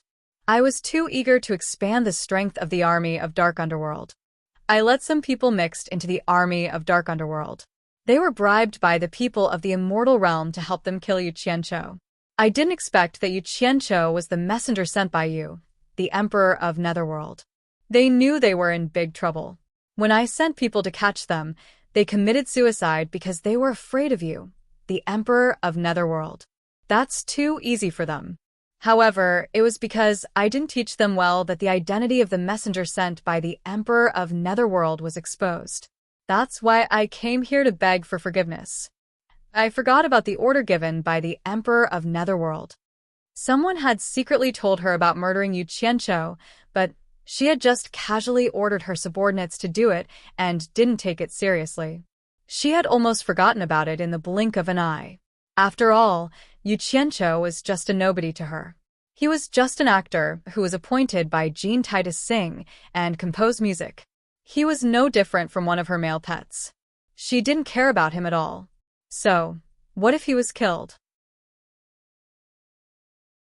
However, she was shocked when she heard that the token of the Emperor of Netherworld was in Yu Qianqiu's hands. She wasn't afraid of the messenger who was involved in the assassination of the Emperor of Netherworld. Yu Qianqiu didn't reveal his identity. It could be explained to the Emperor of Netherworld as a misunderstanding. What she was afraid of was that the series of secrets behind this would be exposed because of such a small matter. Once the Emperor of Netherworld found out, she would be doomed eternally. She would rather die than live. Therefore, this murder, which she didn't care about, immediately attracted her attention. Soon, all the people who were involved in this matter were killed, and the clues were cut off. As soon as she let out a sigh of relief, she found that the silver-armored 1,000 soldiers had sent someone to investigate this matter in secret. The silver-armored 1,000 soldiers were the close subordinates of the Emperor of Netherworld. Their every move represented the Emperor of Netherworld. It was obvious that the Emperor of Netherworld had his eyes on this matter. She was almost scared out of her wits.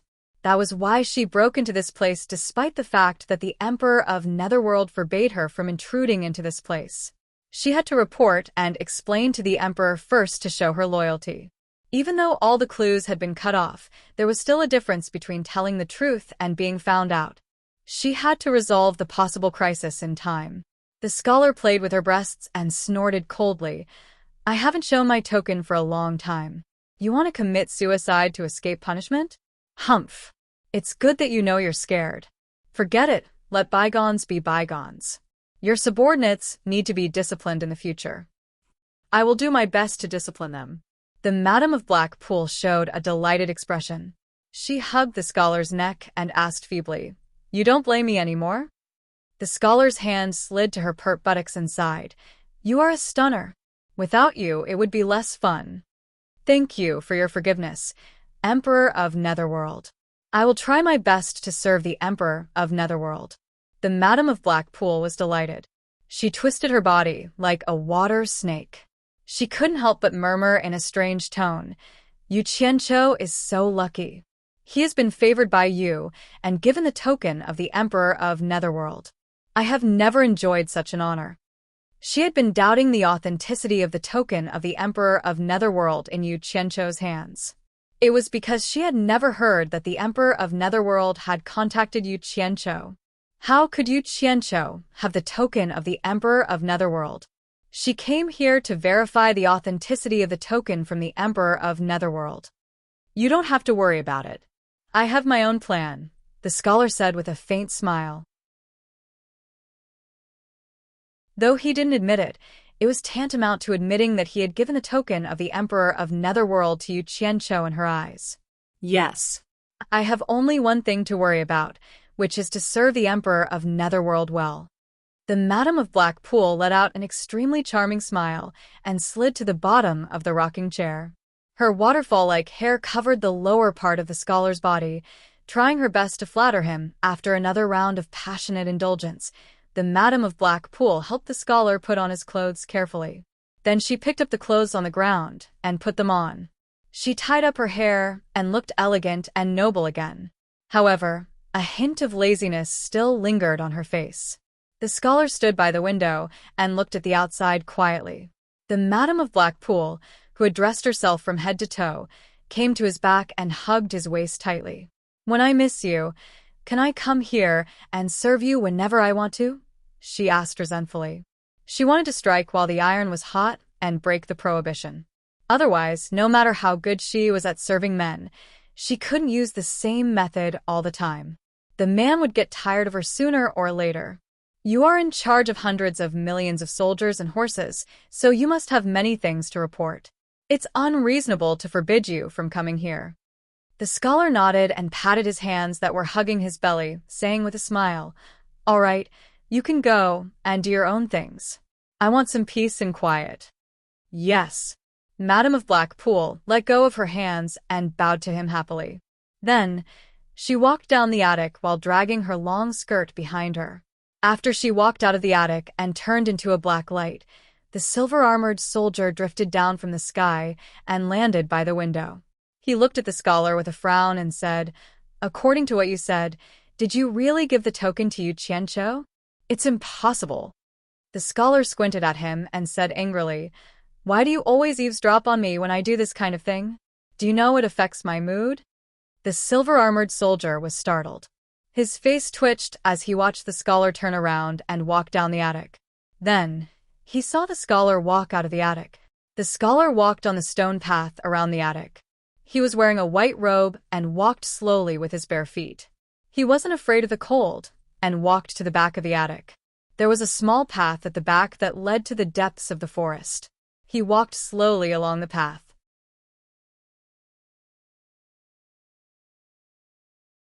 Chapter 1046.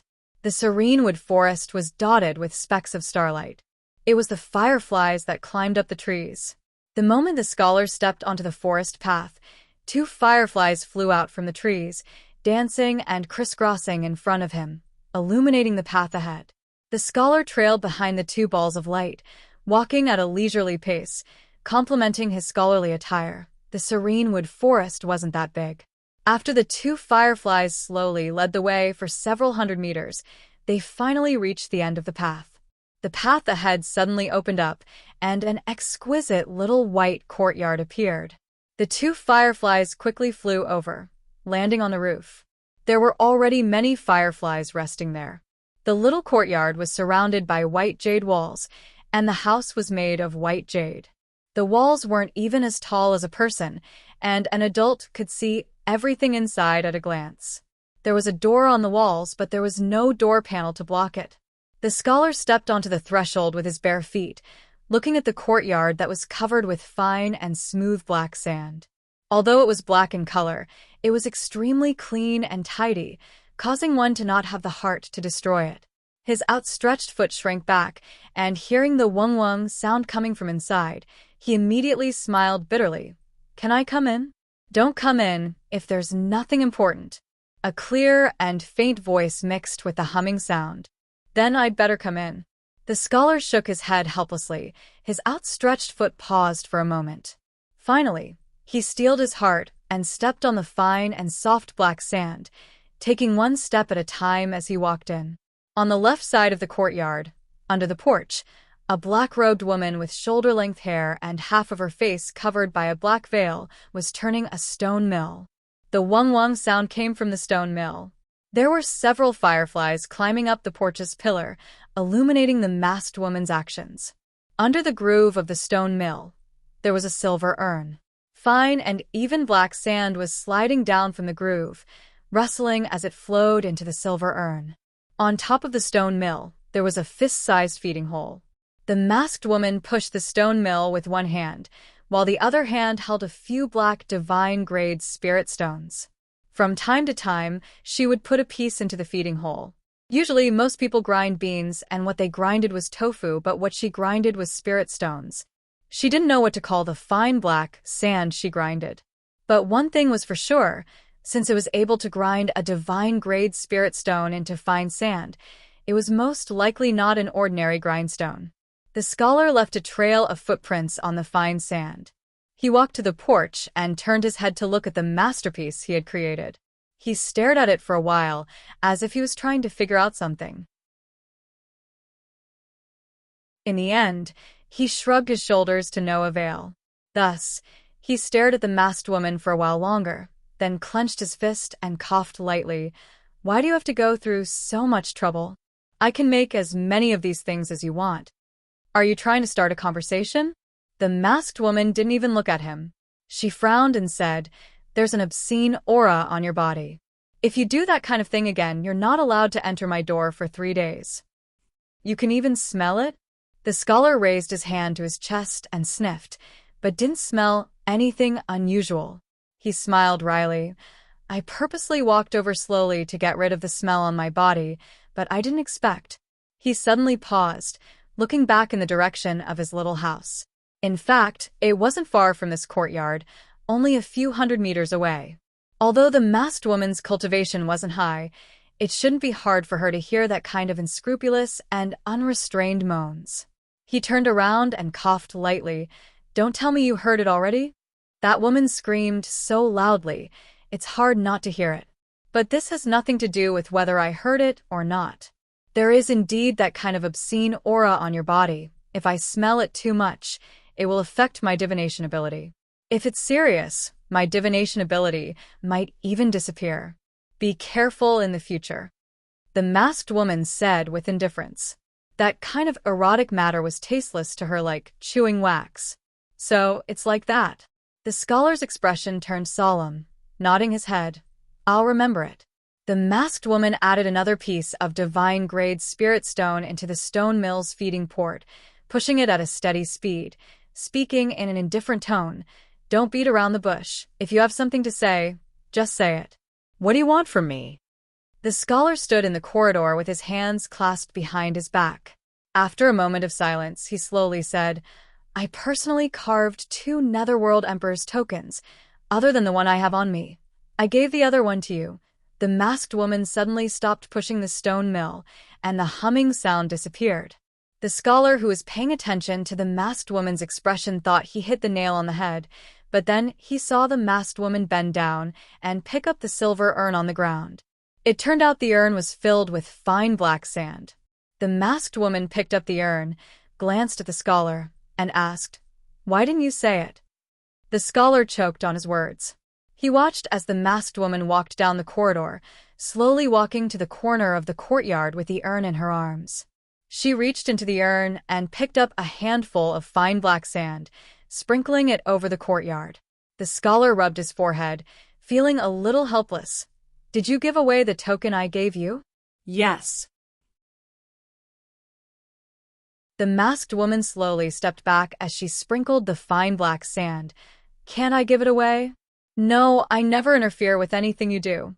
The scholar's eyes flickered, staring at the masked woman's back. "But I also know you don't easily interact with strangers. I just want to know, why did you give it to Yu Qianqiu?" "Yu Qianqiu?"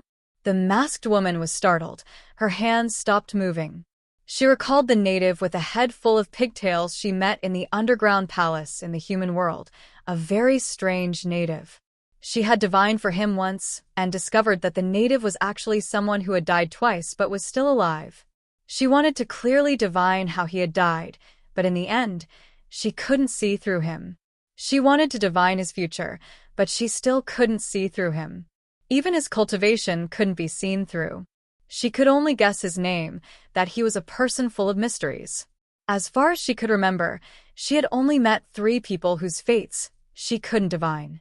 However, these 3 people all appeared in the human world where she was trapped, and they all happened to be very close to each other. One of them was Bai Changchun, who had killed the 2 generals of the underworld who were protecting her. The other one was the native with a head full of pigtails. His name was Yu Qianqiu. She had a deep impression of him, so she remembered him as soon as this name was mentioned. However, she didn't give the token of the underworld emperor to Yu Qianqiu, who had a head full of pigtails, and she couldn't give the token of the underworld emperor to a person she couldn't figure out. When she entered the cave of the 9 Nether, she suddenly found an extraordinary female ghost cultivator. She peeped into her fate and found that the future of this female ghost cultivator was unbelievable. This female ghost cultivator was destined to be helped by a benefactor who would help her achieve an extraordinary future. She wanted to find out who her benefactor was, who could help her achieve such a great achievement, but she couldn't find out who that benefactor was. This was the 3rd person she couldn't divine as far as she could remember. That was why he gave the token of the underworld emperor to her after he had glimpsed a trace of the fate of the female ghost practitioner. He hoped that he could help her in the future so that they could form a good relationship. After she gave the token of the underworld emperor to the female ghost cultivator, she suddenly found that someone seemed to be watching her. She vaguely sensed that the person should be the benefactor of the female ghost cultivator, but she couldn't find out where he was. Now, hearing the scholar say that the token of the Emperor of Underworld she gave to the female ghost cultivator was in the hands of Yu Qianqiu, she suddenly realized something. Maybe the 3rd person whose fate she couldn't peek into didn't exist at all, but one of the 2 people she had met earlier. In this case, the benefactor in the female ghost cultivator's fate was about to be revealed. It should be Yu Qianqiu, with a head full of braids.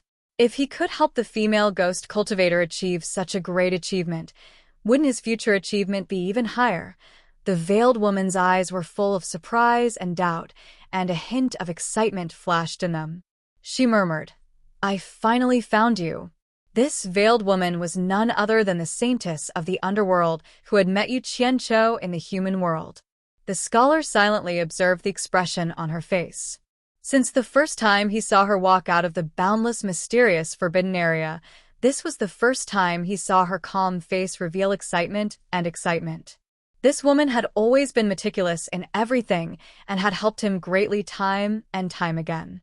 Even when he and Jin Tai were able to escape from the heavenly tribulation in the human world, it was also because of her, otherwise, the 2 of them would definitely be dead.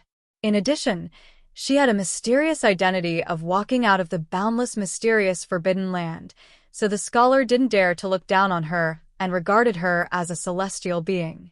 It was the first time he saw her show such a rich expression. The scholar felt very uneasy in his heart while he was surprised, wondering what "I finally found you" meant. He couldn't help but ask, "Could it be that you are related to that Yu Qianqiu?" The saintess of the underworld regained her composure and shook her head slightly. "I have no relationship with him. I just met him once when I returned to the underworld and spoke a few words with him."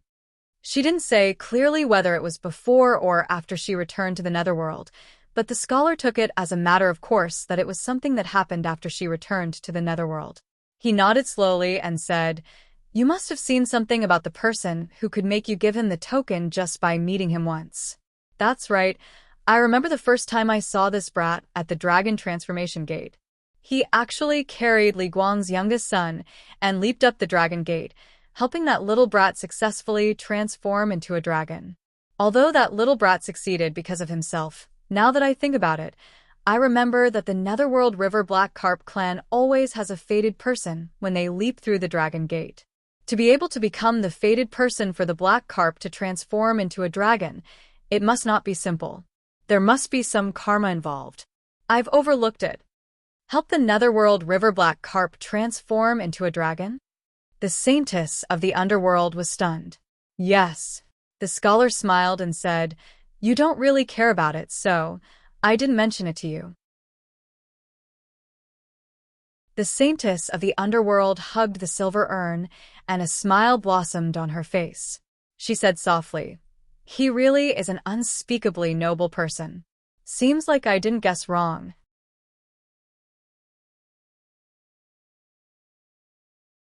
Chapter 1047. Noble person? The scholar was startled, and then he said with a faint smile, "You used the word noble to describe him? I'm really surprised to hear such words coming out of your mouth." The saintess of underworld glanced at him, and then she grabbed the black sand from the silver urn and carefully sprinkled it on the ground in the yard. She quietly sprinkled handfuls after handfuls of black sand, but when the black sand fell to the ground, it made a rustling sound, breaking the silence. Seeing the saintess ignore him, the scholar smiled bitterly and looked behind him. He took a step back and sat on the knee-high corridor under the porch.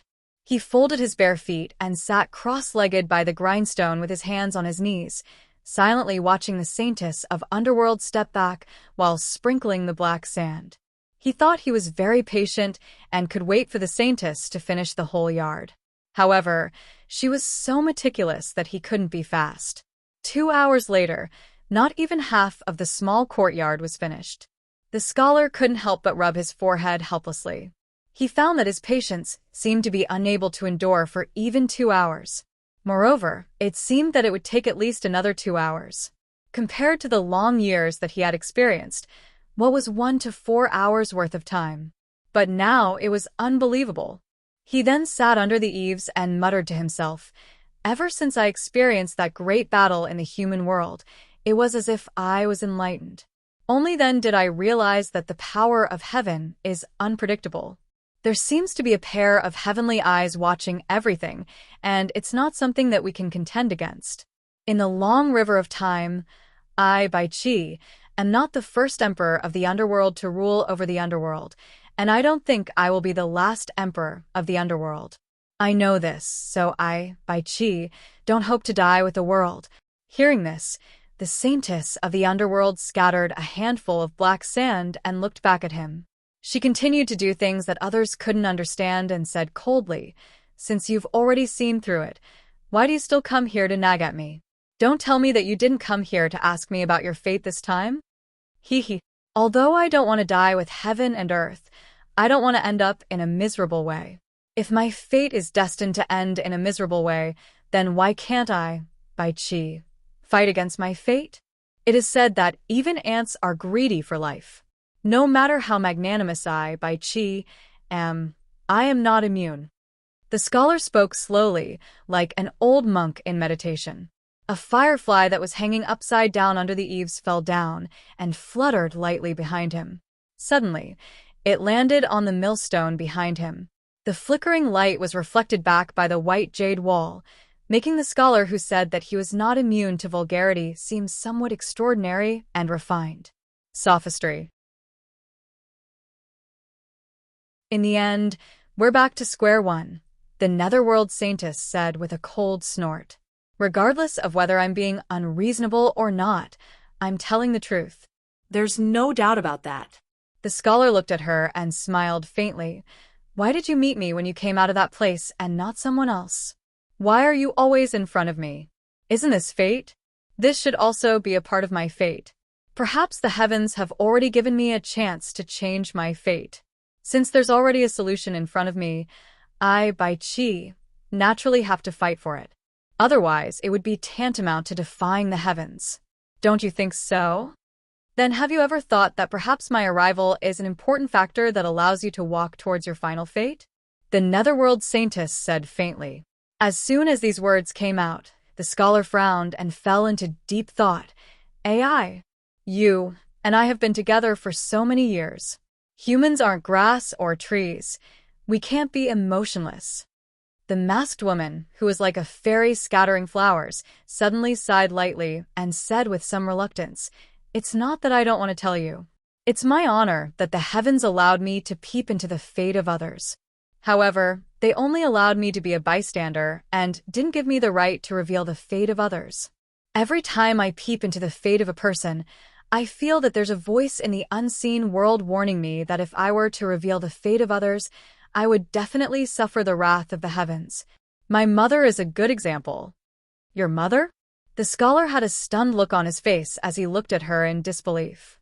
In the past, he had asked her about her origins several times, but he didn't get a single reply. He didn't expect that she would actually mention her mother today. He couldn't help but be surprised as he said, "If that's the case, your mother can also peep into the fate of others like you. Why did you come out from there? What's in there exactly? Can't you tell me about your origins? This has nothing to do with you. Besides, it's my secret. I don't want to tell others so easily." The Netherworld Saintess scattered the black sand calmly. The scholar had already expected this. He shrugged his shoulders and suddenly, a faint light of wisdom flashed in his eyes. He muttered to himself, "You were able to give the token to Yu Qianqiu. I wonder how noble this noble person you speak of is? I won't hide it from you. You must know that the unspeakably noble you speak of is unable to not move my heart. I wonder if his nobility can be beneficial to me?" The Netherworld Saintess was taken aback and stopped what she was doing. She turned around and looked at him meaningfully, as if she had thought of something. In fact, she had only given the token of the Netherworld Emperor to that female ghost cultivator, and she had never said that she had given the token to Yu Qianqiu. However, the owner of the token had mistakenly thought that she had given the token to Yu Qianqiu again and again. All these coincidences seemed to have reminded her of something all of a sudden, and she seemed to have peeped into something she was lost in thought. The roulette of fate had never stopped its operation. It was mighty and irreversible, like the evolution of the endless stars in the universe. It was complicated and mysterious, and could only be described as the general trend. As a bystander, she could see a little bit of it, but she could only obey it. She didn't have the right to reverse it. If she tried to change something by force, it would be useless. Nobody could reverse the evolution of the endless stars in the universe. If she didn't follow the trend, she would be crushed into powder. Having figured this out, she didn't want to tell the scholar the truth that she hadn't given the token of the Netherworld Emperor to Yu Qianqiu. Seeing her in a daze, the scholar asked curiously, "What's wrong? Did I hit the nail on the head?" His eyes flickered. He was eager to know the answer, but he knew he couldn't force her. He could only look forward to it. The Saintess of the Underworld exhaled softly. The black veil covering half of her face fluttered slightly, and then she regained her calmness. She stopped her homework and walked to the scholar with the silver urn in her arms. She put the urn under the millstone, turned around and sat down with the scholar. They looked like a couple, but in fact, they weren't. The scholar was taken aback again, showing a rare expression. It was the first time he had sat so close to her. He couldn't help but tilt his head and look at her face rudely.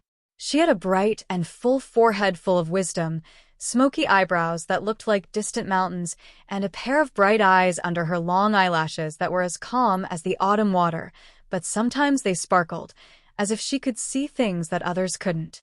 The black veil rested on the bridge of her nose, and the tempting lips under the black veil could be vaguely seen. I dare to bet that if you take off the black veil on your face, you will definitely be a rare beauty. The scholar snickered. The saintess of the underworld turned around and stared at him coldly. My father took off my mother's veil because he made a bet with someone. In the end, he died a horrible death and could never be reincarnated. Why? Do you want to give it a try? The scholar couldn't smile anymore. It was as if someone was strangling his neck, and he looked to the front in embarrassment. There are 3 types of people in this world whose fates I can't see. Firstly, I can't see my own fate. Secondly, there are almighty beings who can completely control their own fate. Thirdly, there are people whose fates are unpredictable and full of unpredictability. The saintess of the underworld suddenly said these words out of the blue. The scholar was taken aback, and then he said solemnly, "There are people in this world who can completely control their own fate? Could they be experts from the immortal realm?" The saintess of the underworld shook her head slightly and said, "The so-called people who can completely control their own fate are not people who can get rid of all shackles and do whatever they want.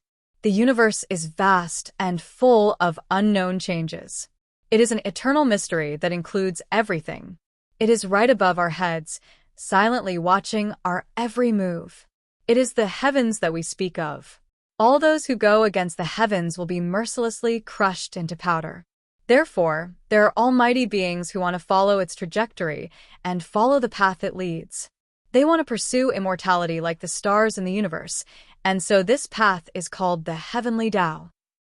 However, there are very few cultivators who can truly step on this path. But once they follow the footsteps of the Heavenly Tao, their cultivation may advance by leaps and bounds, leaving everyone else in the dust. Those who step on the Heavenly Tao will be brilliant and dazzling, and their fates are not something I can see.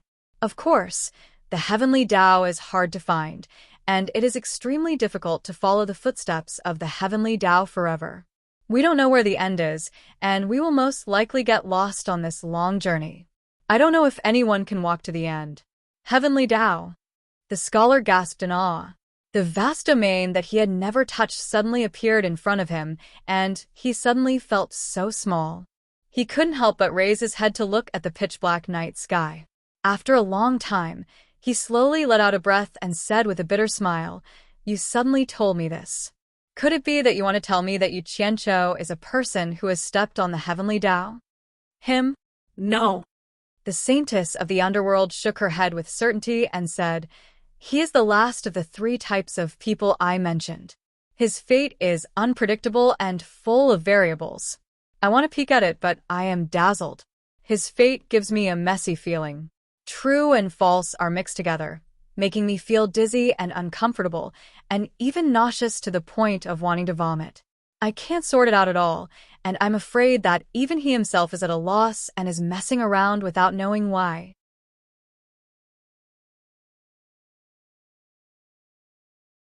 Chapter 1048.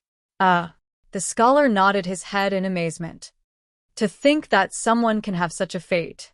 It's not an exaggeration to say that fate is unpredictable and full of variables. But then again, it must be extremely rare for someone to have such a fate. Can we say that this is a person with a special fate? The netherworld saintess nodded her head and said, "There is a saying that this kind of person is someone who makes a living in the cracks of the Heavenly Tao. It is equivalent to giving him a different path from ordinary people and letting him live or die on his own. It's just a matter of whether he can walk to the end. It is unknown whether this kind of person is favored by the Heavenly Tao or abandoned by the Heavenly Tao. No one can say for sure what is going on. It is precisely because of this that it is full of variables." The scholar didn't know whether to laugh or cry. He said, "But you gave the token to such a person. According to what you said, how can he be considered a noble person? Could it be that you want to see if he can walk to the end?" The Netherworld Saintess thought for a while and didn't reveal that she didn't give the token to Yu Qianqiu. She only said indifferently, I am just saying. Whether he is a noble person or not is relative. I am just guessing if someone like him, who makes a living in the cracks of the heavenly Tao, can pull some people whose fate is already fixed to another fork in the road of fate? The smile on the scholar's face gradually froze. He squinted his eyes at her and said, You are saying that he can change my fate? He suddenly faintly guessed that the reason why she said these words to him for the first time was to tell him that his fate would not be any better in the future. As for Yu Qianqiu, because he lived in the cracks of the heavenly Tao, because he had no fate to speak of, he could not abide by the rules of the game. He could do things that others could not, such as changing the fate of others. Although he didn't know if the fate he changed was good or bad, as she said, it was only relative whether he was a noble person or not. Therefore, he deduced that those who were bad to Yu Qianqiu would naturally return the favor. Those who were good to Yu Qianqiu would naturally receive the corresponding retribution. This was the difference between good and bad. Otherwise, why would she give her token to Yu Qianqiu? There was a suspicion that he was trying to express his goodwill. Smart people would often think that they had seen through the propositions, but they would often be fooled by their own cleverness.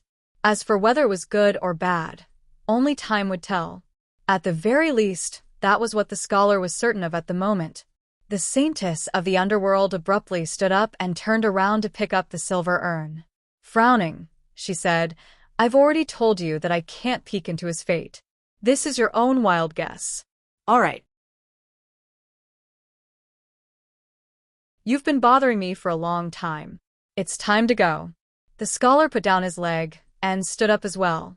He opened his mouth as if he wanted to say something, but when he thought about the other party's habits and temper, he knew that it would be futile to ask anything else since she had already asked him to leave.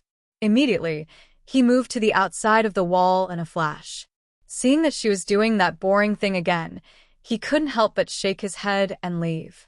Strolling along the small path in the forest, the scholar raised his head and lowered his head from time to time. His feet were bare, and he seemed to be thinking about something while sighing. Unknowingly, he had returned to the side of his pavilion. Then he turned around and looked in the direction he had just come from. His gaze became firm as he quickly walked back into the pavilion. When he arrived at the window upstairs, he rhythmically knocked on the windowsill. A silver light flashed, and 1,000 silver-armored soldiers appeared outside the window, waiting for orders. The scholar muttered to himself as he slowly ordered, Immediately investigate the whereabouts of Yu Qianqiu. Report back to me as soon as possible. The silver-armored soldiers were startled for a moment. Then, they immediately cupped their fists and said, Yes. Then, they disappeared in a flash. Just when the scholar was about to sit back on the rocking chair, a ray of golden light pierced through the night sky and instantly reached the window. A dignified man dressed in an exceptionally gorgeous golden robe appeared. His slender eyes flickered as he glanced at the rocking chair by the window. Then he opened his thin lips and said, Bai Qi, you seem to be living a leisurely and carefree life. How can I be as leisurely and carefree as you? It's dark here, and there are a lot of people who don't listen to me. Unlike you in the beautiful and colorful immortal realm, where no one dares to disobey your orders. The scholar placed his hands behind his back and revealed an arrogant expression as he mocked. Jean Tai, you don't come without a reason. Speak. What do you want from me this time? It turned out that this sudden visitor was the Supreme Emperor of the immortal realm, Jean Tai. One was the Supreme Emperor of the underworld, and the other was the Supreme Emperor of the immortal realm. The scene of the two meeting was not something that ordinary people could see. It's a meeting between old friends. No need to be so harsh. Jean Tai said with an expressionless face, When you came to my immortal palace, I welcomed you with open arms. How can I block a guest outside the window like you did? The scholar snorted coldly, but he still turned around and left with his hands clasped behind his back, opening up the window. Jean Tai teleported and appeared inside the window. Like an indescribably noble emperor, he slowly and majestically paced around the pavilion, examining the furnishings inside. He shook his head slightly and said, It's still those rotten things, old-fashioned furnishings. As the supreme emperor of the underworld, why do you have to live such a simple life? No matter how simple and plain you are, in the eyes of others, you are still the emperor of the underworld, by Qi, who slaughtered millions of living beings in the underworld. No one will say anything good about you. A king should act like a king, and you can't lower yourself. A rotten thing? The scholar waved his hand disdainfully, revealing an unreasonable look as he said, "Don't tell me that everyone has to be like you, sitting on a golden lump, lying on a golden lump, even sharing a bed with a woman is on a golden lump. Aren't you bored out of your mind? A tasteless guy like you doesn't deserve to point fingers in front of me. Of course, it's a little simple, but it can't be compared to you. Every day, there are a lot of people singing your praises in your ears, and there are groups of beautiful singers surrounding you to serve you. You live like a local tyrant in the world. I really admire you. Groups of beautiful singers surrounding me, but they can't be compared to you. You have a beautiful woman like Hei Qi to serve you. Why don't we change our tastes? I'll give you a group of beautiful singers, and you give me Hei Qi a group of beautiful singers for you. You won't lose anything." Jean Tai clasped his hands behind his back and looked at the complicated files on the shelf. Although he was joking, his expression and tone were still harsh and cold. It seemed like he was not born to joke. "Do you think everyone is as perverted as you?" The scholar rolled his eyes and suddenly sneered. "It's not that I can't change it. I don't need those rotten things that you have been spoiling and trusting. However, I am a little interested in Jiwu. Why don't you give Jiwu to me, and I give you Hei Qi? What do you think?" Hearing this, Jean Tai slowly turned around and stared at the scholar for a while. Then he nodded. "All right, but not now. When I'm tired of playing with her, I'll change my tastes with you." If someone were to hear that the exalts of the immortal world and the exalts of the netherworld were actually discussing such a dirty deal, what would they think? They would probably feel ashamed of their own inferiority, since they could even exchange their own women at any time. Especially Ji Wu, who was about to be married. If she knew about this conversation, how would she endure it? The scholar's mouth twitched and revealed a defeated expression. He waved his hand and said, "No wonder even your name has the word Tai in it. You are simply a natural pervert." Speak. What do you want from me? "Nothing. I just suddenly wanted to see you." Jean Tai met the other party's sarcastic gaze and said without a change in expression, "There's something I don't understand. How could a lowly pawn of my immortal world receive the favor of a dignified netherworld emperor like you, and even give him the netherworld emperor's token? You didn't even give it to that woman Hei Qi. Also, the army of Onyx and that person from the immortal world called Mu Bing worked together to kill that pawn. Why do I feel that this matter is a bit strange? He is also a small character, so how could he mobilize the army of Onyx? Is it related to my external affairs commander? This happened in your territory, and with your influence. Don't tell me you didn't investigate the inside story. You and I have an agreement. In order to maintain our respective rule over the two worlds, we must exchange what we need. So, I hope you can be honest with me." The scholar looked at him with a smile, but countless thoughts were running through his mind. This fellow was cunning and vicious, and could even be said to be inhumane. He had already experienced this before.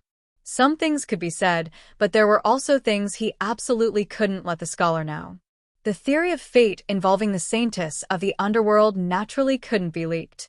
Otherwise, only the heavens knew what would happen. "What are you laughing at? Could it be that you're behind this?" Jean Tai's slender eyes narrowed into slits, flashing with a cold light like that of a venomous snake. "I just find it strange. With your arrogant eyes, why would you pick a pawn like Yu Qianqiu to make a song? You even specially issued a decree, so how could I not be interested?" The scholar sighed. "It just so happened that I met that brat at the dragon transformation gate. I looked at him from left to right in the dark and felt that it wasn't your style. Since you, immortal Emperor Jean Tai, wanted to praise him, how could I, by Qi, stay idle? Thus, I asked someone to secretly give him a token. However, I reckon that even he didn't know that it was my Emperor of the Underworld's token. When he took it out, he was probably dumbfounded. Hee. It just so happens that I'm also bored. I want to see how that brat will behave in the future.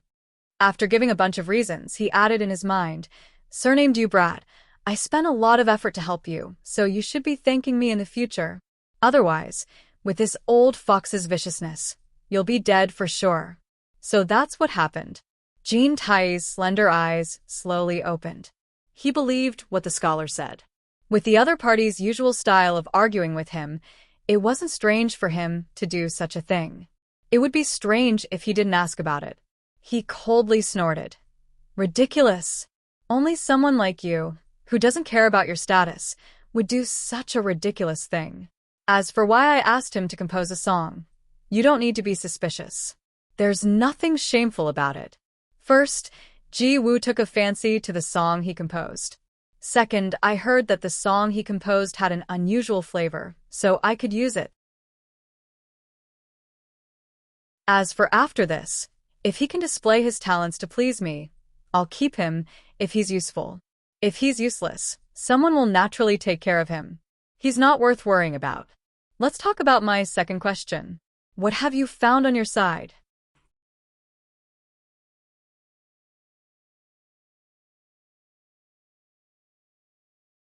Chapter 1049. I haven't found anything yet. The scholar's expression was a bit stiff. This wasn't something to be happy about. Jean Tai slowly turned to the window and said indifferently, "Bai Qi, do you think I'm a 3-year-old child? If you can't even find out about this, I think you'd better give up your position as the emperor of the underworld to someone else." The meaning of his words couldn't be clearer. He clearly didn't believe the scholar's words. "I want to let you sit, do you dare?"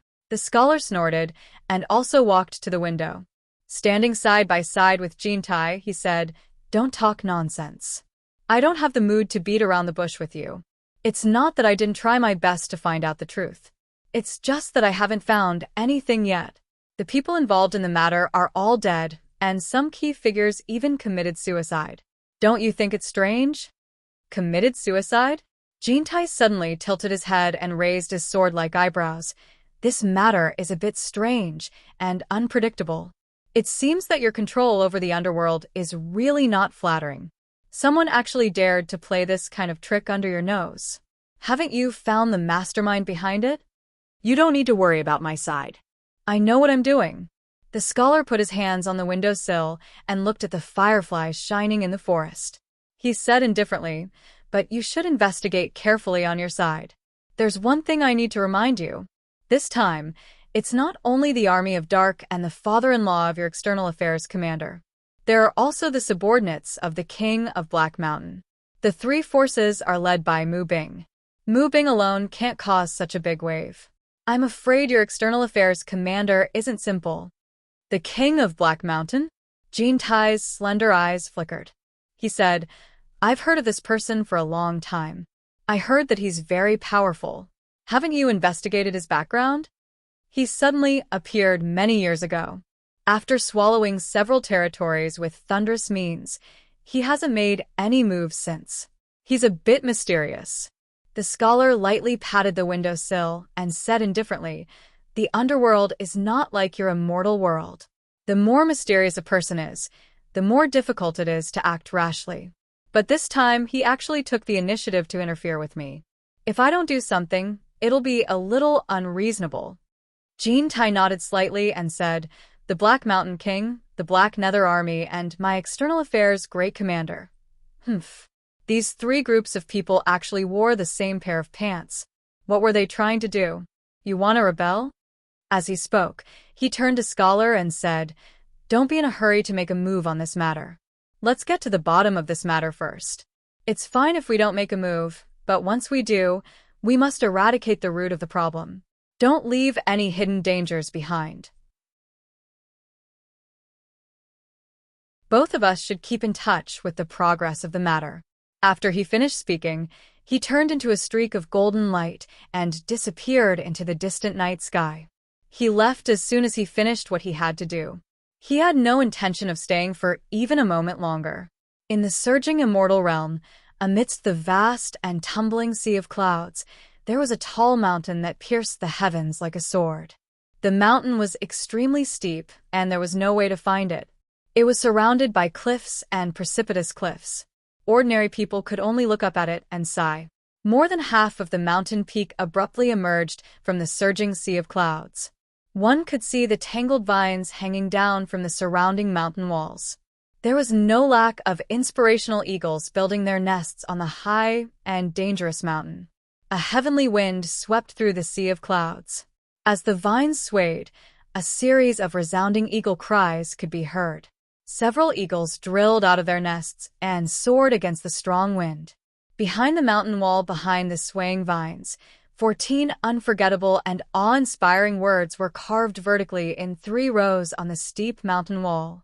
The words were each tens of feet in size. The heavenly wind still pushed the clouds away. Even the ancient vines that were as thick as a child's arm could not hide the true appearance of the words. The heavens are heartless, and the earth is heartless. I think of you, and I will also forget my feelings. The words were deeply embedded in the mountain and had been eroded by wind and rain. It was obvious that they had existed for countless years. Suddenly, the clouds gradually turned red. The rising sun jumped out of the distant sea of clouds in an instant, illuminating the heaven and earth. The sword-like mountain peak welcomed the first ray of morning light. A rainbow formed at a visible speed, from one end of the sea of clouds to the other end. It just happened to be stranded on the mountain peak that rose out of the sea of clouds. Such a beautiful scene was exceptionally spectacular and breathtaking. It was a wonder of heaven and earth that could not be replicated. This mountain was called the Grave of Love. It implied that it was a grave that buried love. It could be said to be famous in the celestial world. It was the solitary cultivation place of Wangqing, the leader of the Heartless Palace, the #1 sect in the celestial world. In other words, only Wangqing cultivated in the entire Grave of Love. The other people of the Heartless Palace did not dare to share it with him. Because under the cliffs of this mountain peak, not only love was buried, but also the bones of Wangqing after he killed his wife and children and slaughtered hundreds of people in his family. How could the other disciples of the Heartless Palace cultivate in peace on this mountain? Even though this mountain was very big. A tall and thin man stood at the peak of the Grave of Love, with his hands behind his back. His wide blue robe fluttered in the wind, and his unbound long hair fluttered behind him. It was like a dream, giving people the illusion that he was standing at the top of a rainbow. Behind him, there was a simple stone house built with a few pieces of stone. He wore a silver mask that covered his entire face. Only a pair of indifferent eyes could be seen in the 2 eye sockets. Facing the rising sun, he was not afraid of the glare and was still calm. At this moment, the silver mask reflected a magnificent color. It was dazzling, like a celestial being. Originally, there were no impurities on the smooth mask, but at this moment, because of the sunlight, 2 faint tear stains appeared under the eye sockets, extending all the way to the mouth. As a result, it gave people a strange feeling. It was as if this mask was crying silently in sadness and despair. It was unknown how such a strange mask was made.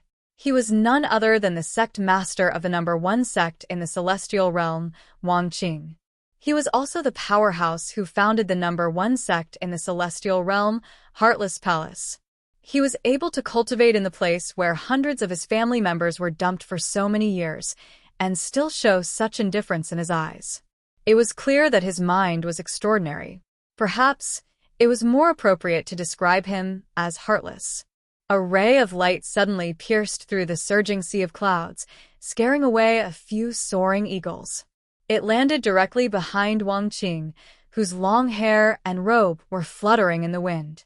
Meihe, the consecrator of Heartless Palace, appeared and bowed to Wangqing. Master. Wangqing did not turn his head, nor did he make any sound. He silently endured the baptism of the wind and the sun, as if he did not notice Meihe's arrival at all. Meihe seemed to be used to all of this, and did not mind at all. After bowing respectfully, he summoned a dazzling snow-blue sword from his storage bracelet. The blue was so pure and thorough that its smooth surface faintly gave people a dazzling feeling of snow white. With one look, one could tell that it was an extraordinary treasure, but it was so huge that it could even be described as deformed. The width of the sword was even wider than the shoulders of Mei-He, who stood side by side. The sword was more than 4 meters long, and the sword hilt was also a meter long. Altogether, it was a huge sword that was at least 5 meters long. Although the blade of the sword was unusually sharp, it could be used as a bed to sleep. The strangest part was the sword hilt. The way it was forged was not like a normal sword hilt. It was formed by 6 dragons that were as thick as a wrist, hollowed out and arched together. The 6 dragon heads bit to form a handguard, and the 6 dragon tails twisted together to form a sword tail.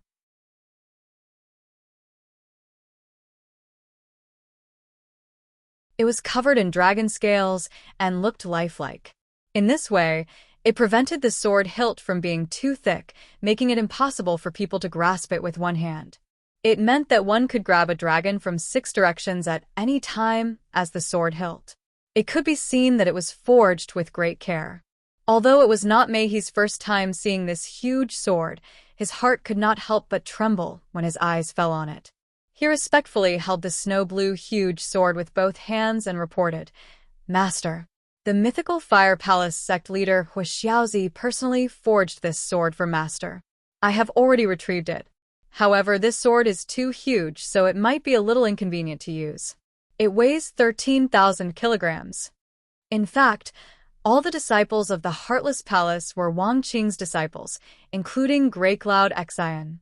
Those disciples who received Wang Qing's teachings but did not reach a certain level of cultivation within a certain period of time were all killed by Wang Qing. Now, almost all the disciples in the Heartless Palace were the disciples of Grey Cloud Xian and the group of Grey Cloud Xian's disciples.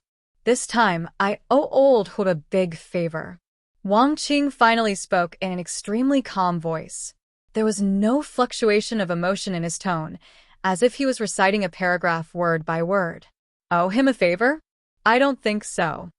Mei-He smiled bitterly and said, "The Heartless Palace has been around for more than 50,000 years. Countless disciples have been sacrificed to collect the best blacksmithing metal in the 3 realms, the blue sea gold essence. There's a mountain of it, but he has squandered it to this point. Who knows if he has embezzled it or not? Not to mention the endless supply of treasures. We even gave him 3 trillion divine-grade spirit stones as wages, not a single piece less. How could we owe him a favor?" Wang Qing slowly turned around. The wind was still blowing, but at this time, his long hair and robe were motionless, not moving in the slightest.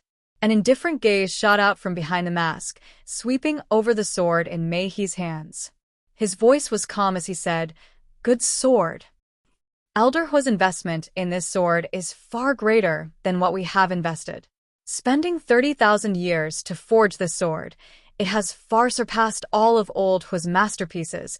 It can be said to be the culmination of his blood, sweat, and tears. The success of this sword has raised Old Hu's refining skills to another level.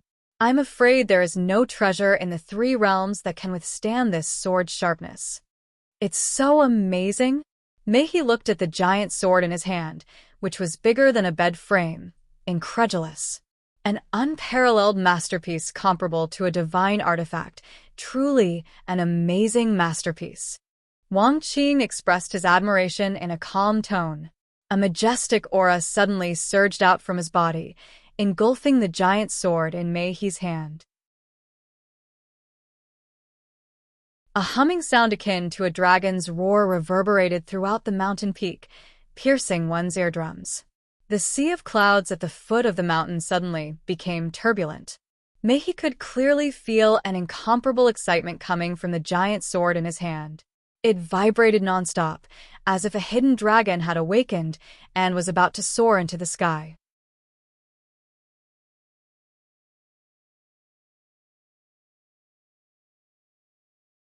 Chapter 1050.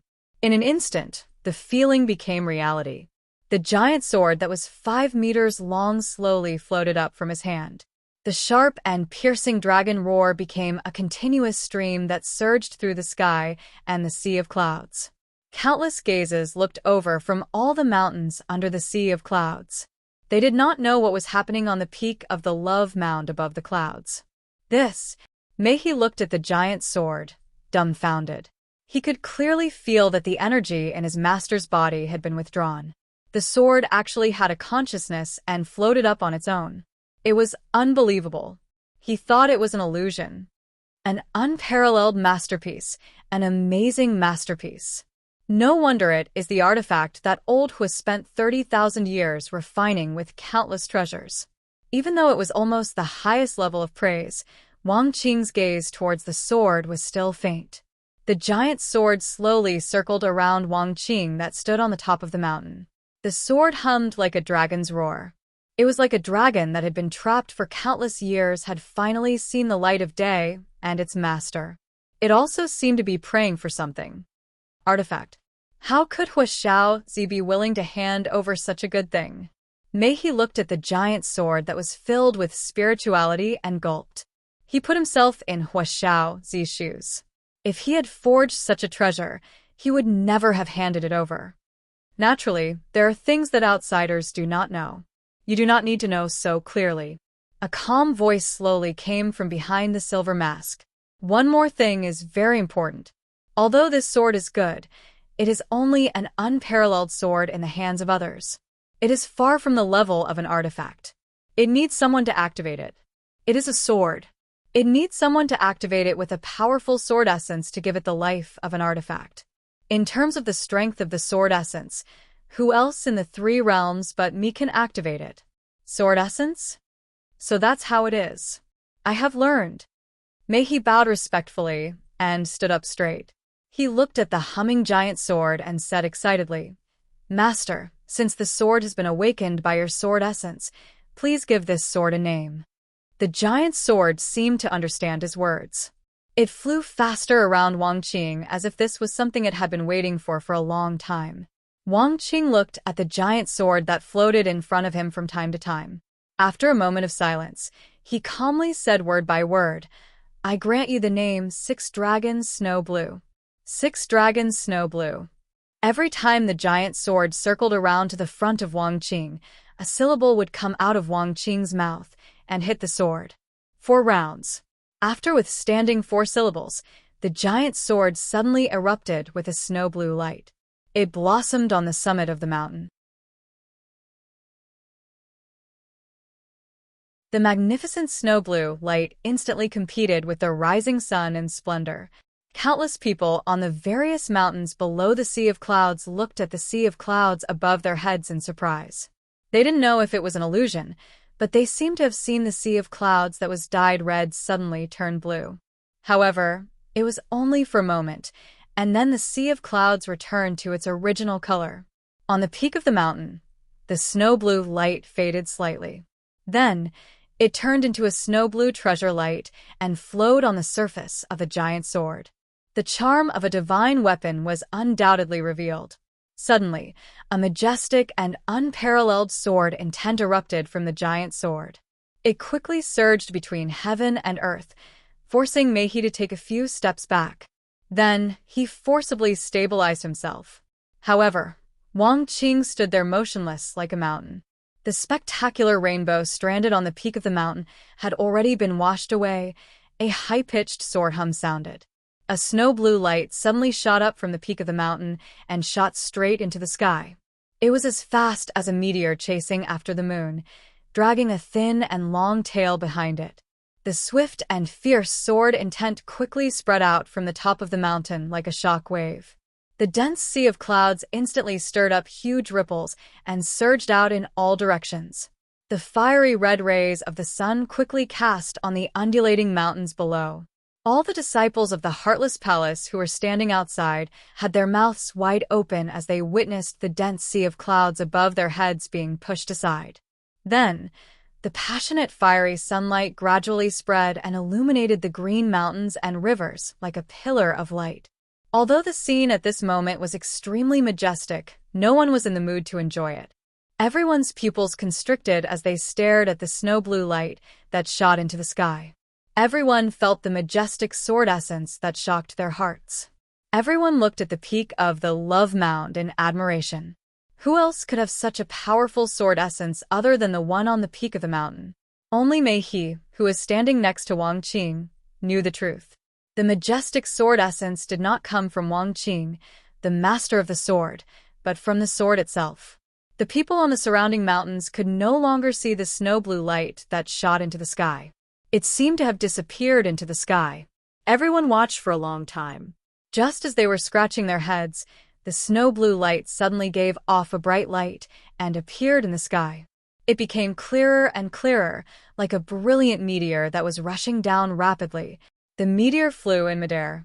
Perhaps it was because of the friction with the moisture in the air. It suddenly produced a magnificent and strange scene that the disciples of the Heartless Palace would never forget. 6 rainbow-like giant flying dragons gradually appeared in the sky and became clearer and clearer.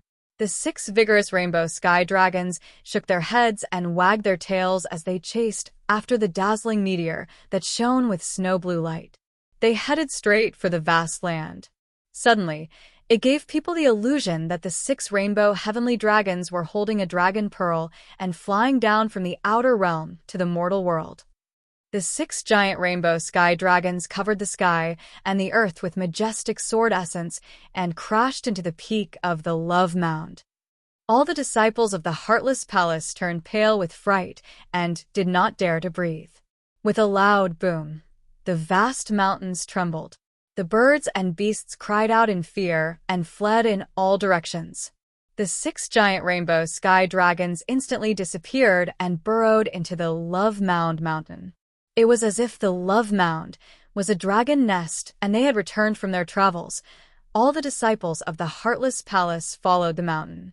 After the earth shook, some people looked at the Love mountain, and heaved a sigh of relief. After the dust settled, although the aura of the 6 rainbow sky dragons was shocking, it was fortunate that they did not damage the sacred mountain in everyone's hearts. However, this was only the result from one angle. It might not be the same result from another angle. The disciples at another angle suddenly exclaimed. Someone pointed at the Love Mound and cried out involuntarily. The mountain split open. A straight and smooth crack appeared in the middle of the mountain. From the peak to the foot of the mountain, although the crack was only 1 meter wide, it directly split the Love Mound into 2 halves.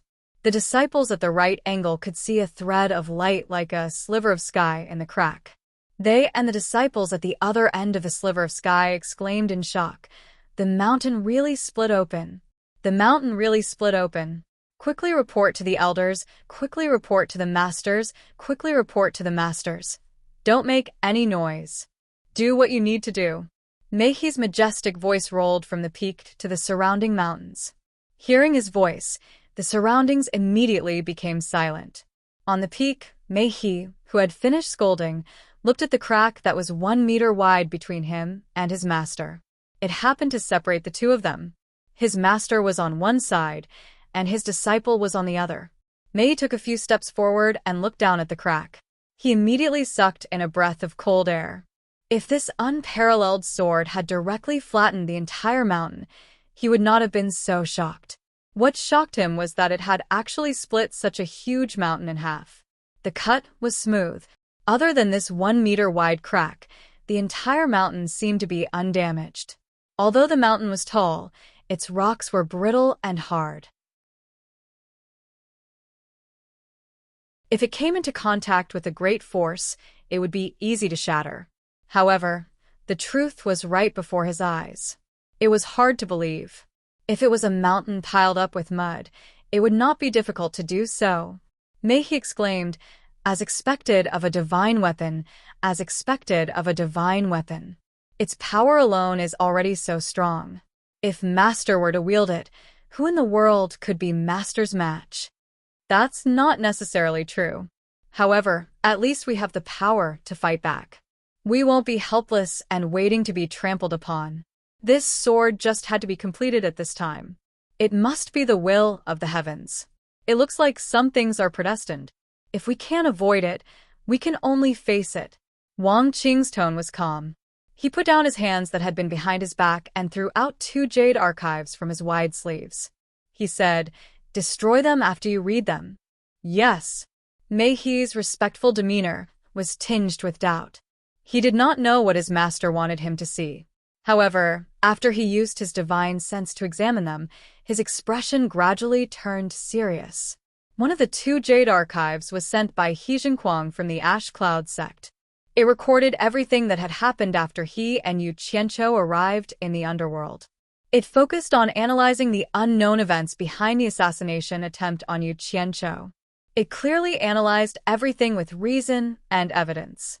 Although it was not a 100% conclusive conclusion, the words revealed an incomparably heavy plea for his master, Wang Qing, to make early preparations to prevent a major crisis that might occur. The other Jade Archive was a message sent by a disciple of the Heartless Palace from the underworld. It also mentioned what had happened in Twilight City.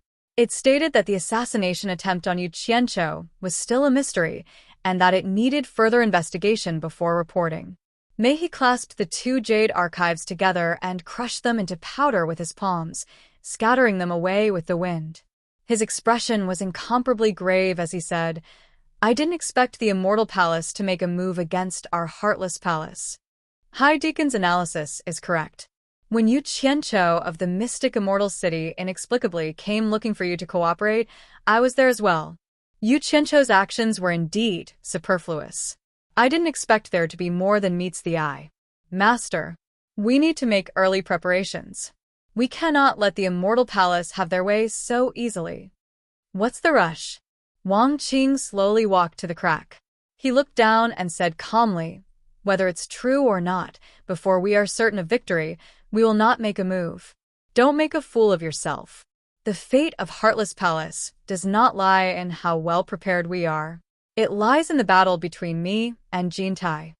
You're tuning in to the Dreamy Chapters YouTube channel.